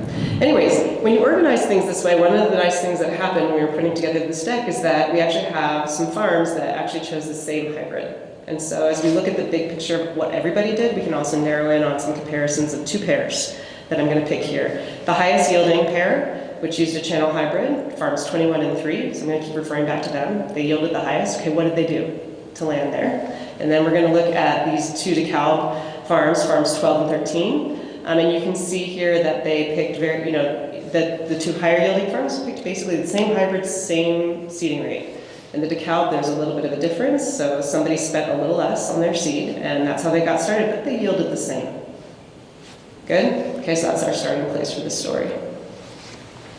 Here you can see the picture of the yields, the control plots that almost died. You can see them struggling here, and yeah. And thanks to you, ARS. This is a moment to give ARS a plug for helping us wonderfully with helping us get this corn out of the field and get beautiful maps. Okay, applied nitrogen and yield. So here we are again. Here's all the farms organized in terms of yield. The limited irrigation track farms are the ones that have those little green boxes around the number at the bottom. And those research plots that I mentioned that were in the northeastern corner of the field, those are the ones that have the little blue shaded numbers. Okay, so lowest to highest, what can we see here? You can see everybody got that pre-plant, and then people made a variety of decisions about what to do with the nitrogen for the rest of the year. And I'm going to highlight those 2 again. So the 2 highest yielding farms, they kind of did the same thing with their nitrogen. They both put on some side dress, and they both did some fertigation. And then you can look and you can see what the folks did in farms 12 and 13 with the same hybrid. So the farm that put the lower seeding rate on didn't put any additional nitrogen after the pre-plant. So they've made a decision. They have spent less on their seed, and they've spent less on their nitrogen. And they did that based on soil data in the field. They decided, we've got enough. I've got enough to run with for the rest of the season. So you can kind of see some different decisions starting to play out, which is super fun. And then you look at the irrigation data. So here we are again organized in terms of yield. So all the farms, same story. And so what you've got here is irrigations that took place in June in the green colors, and July in the blue colors. August is in the orange colors, and September, October is in the pinkish colors, and then any fertigation events are listed there in the yellow. So you can kind of see the chronology of how much and when people put on water, which is super fun. And you can see there's this limited irrigation tract, farm number 25 there on the left, that gave constant little pulses of water, right? And that was one management strategy, and then you've got the folks all the way on the right there who applied the most water. And they also did, in this case, not surprisingly, in such a dry year, they had a really good yield, they had a high yield. So let's look at these two. So farms 21 and 3, the highest yielding farms, they used considerably different amounts of water to get the same result with the same hybrid. So that tells you farm 3 did a great job adding a lot of things, but they actually used water they didn't need to use to get that result, right? And there's a cost, there's an energy cost associated with the water. If you're pumping from something like the Ogallala, that's water you're never getting back. So it didn't actually help the yield, it won't actually help your bottom line. And so showing something like this is kind of interesting. And then we look at the DeKalb varieties, the 12 and 13, farms 12 and 13. Again, they have the same yield. And farm 12, again, decided to go with a pretty conservation-oriented approach, and they came out with the same result. Lower cost, same result, same yield. Can you back up and say, you said the same yield, isn't it 100 versus 150, or am I reading that wrong? Well, the black line here, so like these two right here. Uh-huh. So the black line going across is yield. So, Okay. so sorry, yield is on the right-hand axis, and then, yeah, does that make sense? Did I explain it wrong, or? Is that make sense? Yeah. It's a little bit, it's really not the right way to have this line going across. It's kind of sloppy, but it's basically just to show here's the, the order. Does that make sense now? Okay, cool. Thank you. Yeah, thank you for asking that question. Okay, and then we run, we use an index that basically looks at, okay, so what about the water? What about the nitrogen? You take out the control. You basically back out everything so you can kind of compare apples to apples with an index and being like, okay, all things considered with the inputs, where do people land in terms of their efficiency? And so you have farm 12 there, that one that applied not very much water, not as much nitrogen, no added extra nitrogen. They're there all the way on the right, okay? They're the most input use efficient farm. They jump right out, right? So they're not the highest yielding, but they're the most input use efficient. And this is great because there's cost ramifications for that. And if there ends up being incentives for conservation, that's something that could be rewarded in the future. So it's good to know where people land on that score. I just as a note, we were looking it up earlier. ANR, she was farm number 2 because she was all the way on the right. Woohoo! Okay, anyways, sorry, I'm not supposed to tell. Okay, and so here, and this is where these things start to spread. So in all those other graphs, the two hybrids are kind of in the same spot, right? Because you're looking at things by yield. But when you look at this index with efficiency, farm 12 is there all the way on the right. And then you've got farm 21. They're kind of on the, they did a really good job managing their water and nitrogen in a way that still landed them with good yields. They end up on the input use efficient side on the right. And then on the left, you've got farm 3, which like we were mentioning before, they used extra water that didn't actually help them. So they're kind of on the left side. Does this make sense? And so it's kind of neat to see how this stuff spreads. People's costs are not that different. So you do see kind of a range here in terms of what people paid for seed and nitrogen and irrigation insurance and these things, especially in a down market year like this one. In a hard water year, it makes a difference, right? Every little thing counts. So even if it's not very wide in the spread, it does actually make a difference in terms of the profits in the end. As you can see, a lot of farms by that black line going from the bottom left corner there, most of the farms were not profitable this year. Which is not a surprise in such a hard year. Let's see, and so what's going on there? So we've got the farm 25, that's one of the limited irrigation farms. That's the farm, if you recall from the irrigation one, they gave the tiny little pulses of water. He really, really stressed his crop and did a pretty good job, but he also benefited from those water sales as part of the limited irrigation constraints, right, of the way the competition was run. So he ended up on top. And then you see our farms 3 and 21, they're the ones that were the higher input using folks, but they're not actually the most profitable. All of a sudden there's this other farm, farm 18. Look at them. right there next to the right. They're for the full irrigated track, they're the most profitable farm. Well, why? What happened? Well, let's see. There's the DeKalb ones and there's the Channel ones, right? And there's the Farm 18. What happened? Let's see. So it was a hard year that went from not so great to worse. And you can see here that Farm 21, all the folks there on the left where it's kind of static, they didn't do any marketing. They just left that part of the competition alone and they didn't do anything. And you can see Farm 3 did a good job. They did relatively good in a hard year. So they made a good yield, they marketed. So they ended up being more profitable. So did Farm 5 market just poorly? Yes. So they did worse than just the spot sale? Correct. That can happen. That person is a rancher and doesn't grow corn for grain, and I think was totally in this for the agronomic challenge. Like, let me see how little water I can get away with and still come out okay, profitably. Profitably? Yes. So, and he did a great job. Oh, and there's the DeKalb. The DeKalb folks are on the blue box and below. So you can see the difference between Farm 12 and Farm 13. Farm 12, the one that was very conservation oriented, did a little bit of marketing. So they kept the costs low, got their revenue up a little bit with the marketing. I think this person was a very strong manager.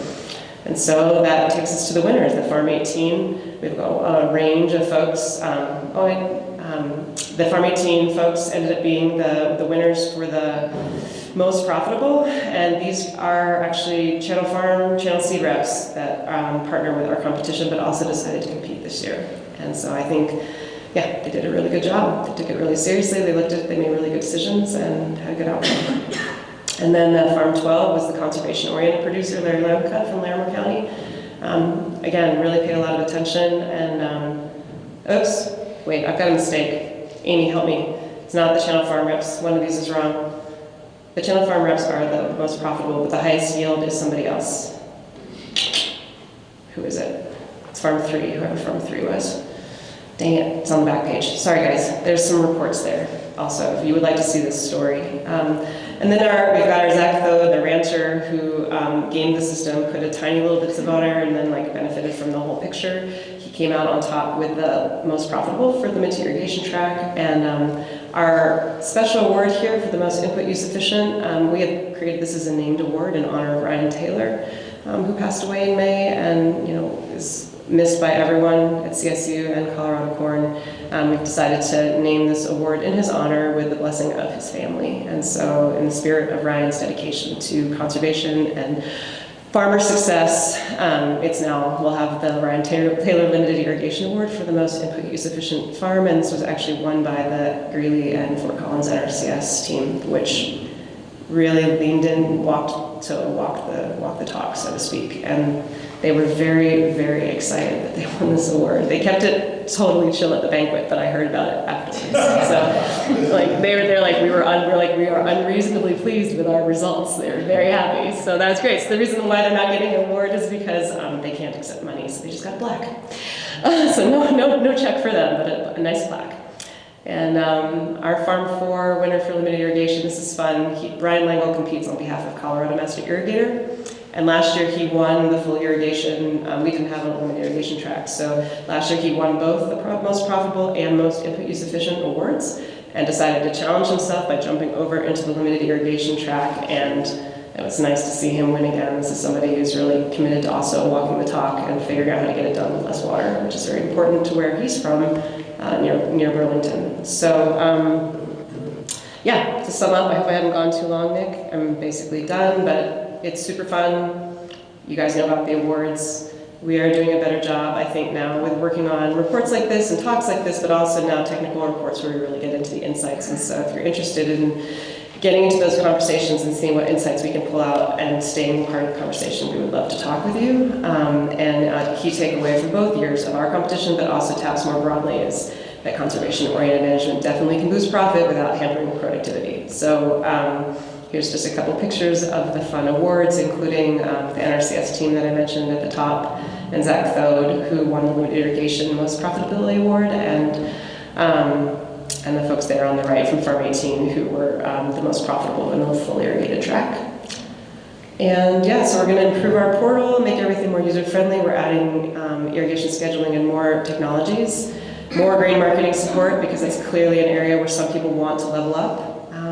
We've got staff. Last year it was just me and Tim for a while, and then we gradually added a few more staff people, which is awesome, and they're great. And so we'll have better customer service all around and be more responsive to the things that need to happen. We're continuing to do a lot of soil nutrient assessment. The more and more we get out there, we really are starting to recommend more that people look at how much nitrogen they have in the ground, because for both years of the TAPS competition, there's no response to the nitrogen that people are adding because there's already too much in the ground. And that's just our situation at RDEC, but I think that could be the situation out on farms just kind of anywhere based on reports I've read. So it's sort of one of these things about what kind of soil nutrient assessments can be done on a specific enough basis, which isn't too much of a hassle, in order to help people not spend money on nitrogen that's not going to help them. I think that's going to increasingly be a message that comes out of the TAPS program. Yeah, more research and definitely more rain next year. And then the question is, with Colorado Corn being a huge partner, the question is what else? Like, what and how should we be looking at this data, collecting this data, processing this data, talking about this data that will be beneficial to your members? And so that's an ongoing conversation we have with Nick, but also feedback from you to Nick or to us is something that we would like to make sure we're doing the research and doing the communication in a way that would be actually meet people where they need to be met. So we have a wide range of partners, like Tim said.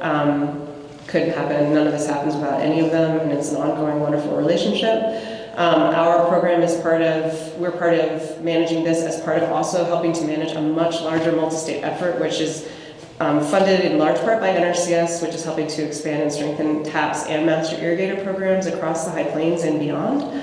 And so when you're part of this TAPS story, we're increasingly going to start looking at all the TAPS data from more of the states at once as well to power up on our insights, like what's happening with these pioneer hybrids in these various places, or what's happening with the water and nitrogen interactions in these various soil types or weather years, those kinds of things, so we can really get a lot of power in our insights as well as fun.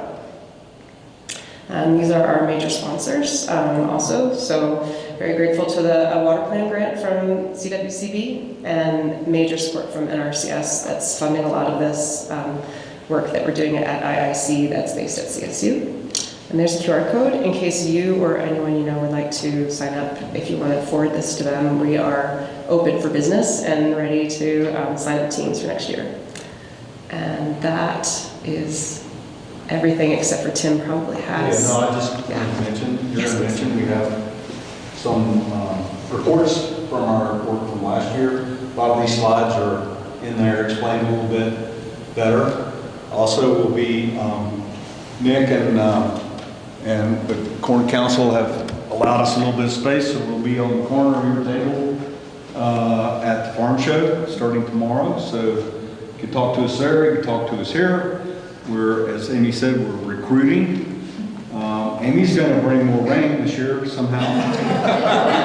If anybody can, she can, as you can imagine. So that'd be good. Yeah, so any questions for us?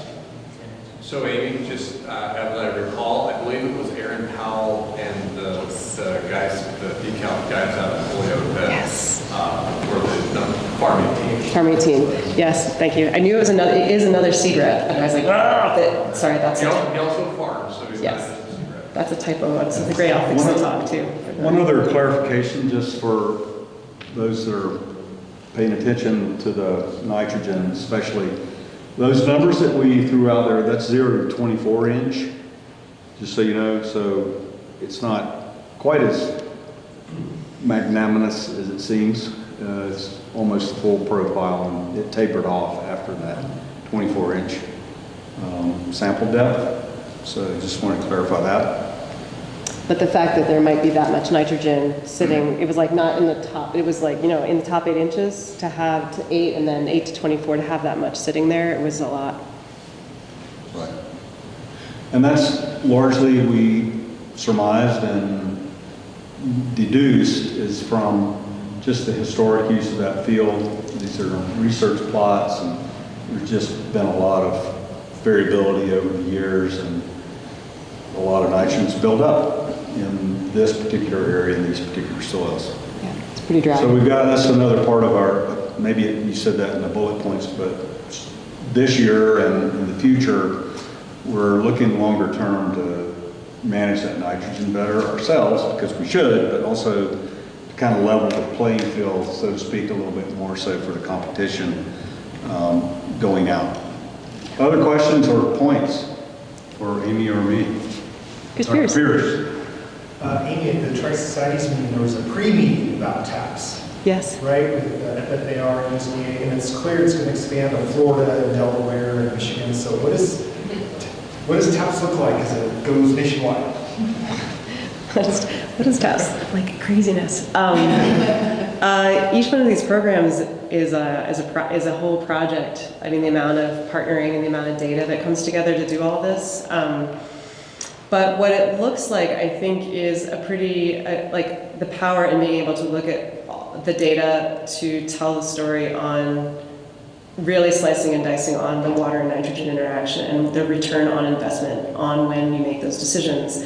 And then the variety of ways that people either use the technology to make those decisions, they use, the combination of things that people are doing in order to feel confident to thread the needle a little tighter and save some money, knowing that they can feel confident to come out on top, and really having the power across multiple geographies with multiple soil types. Some of these TAPS competitions are taking place in highly tilled environments, some are taking place in no-till environments, so it allows people to sort of see, I mean, what we're seeing is actually a very common story come out, which is people are doing great, but as precision management with better tools, more live information, people getting the hang of using soil moisture probes, or maybe they use them and they dropped them, like giving them a second look if that feels right for them, especially as interfaces improve, that there's room for this whole continuous improvement thing that can really be good for people's bottom lines. And so we'll actually have real good data to show that. And then I think that there's some things, that's been happening with I'll stop after this, but there's been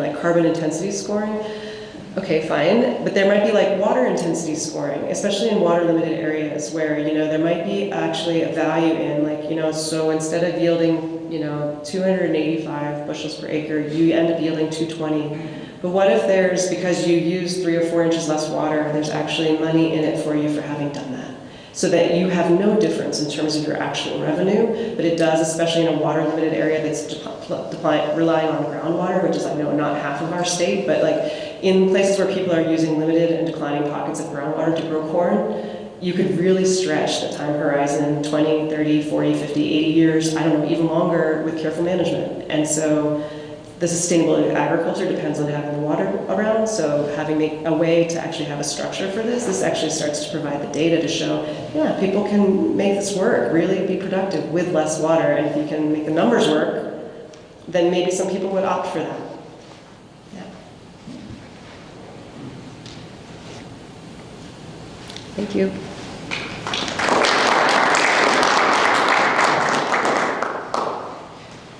All right, well, thank you so much, Tim, Amy, and all of our speakers. We couldn't put on these informative discussions without you.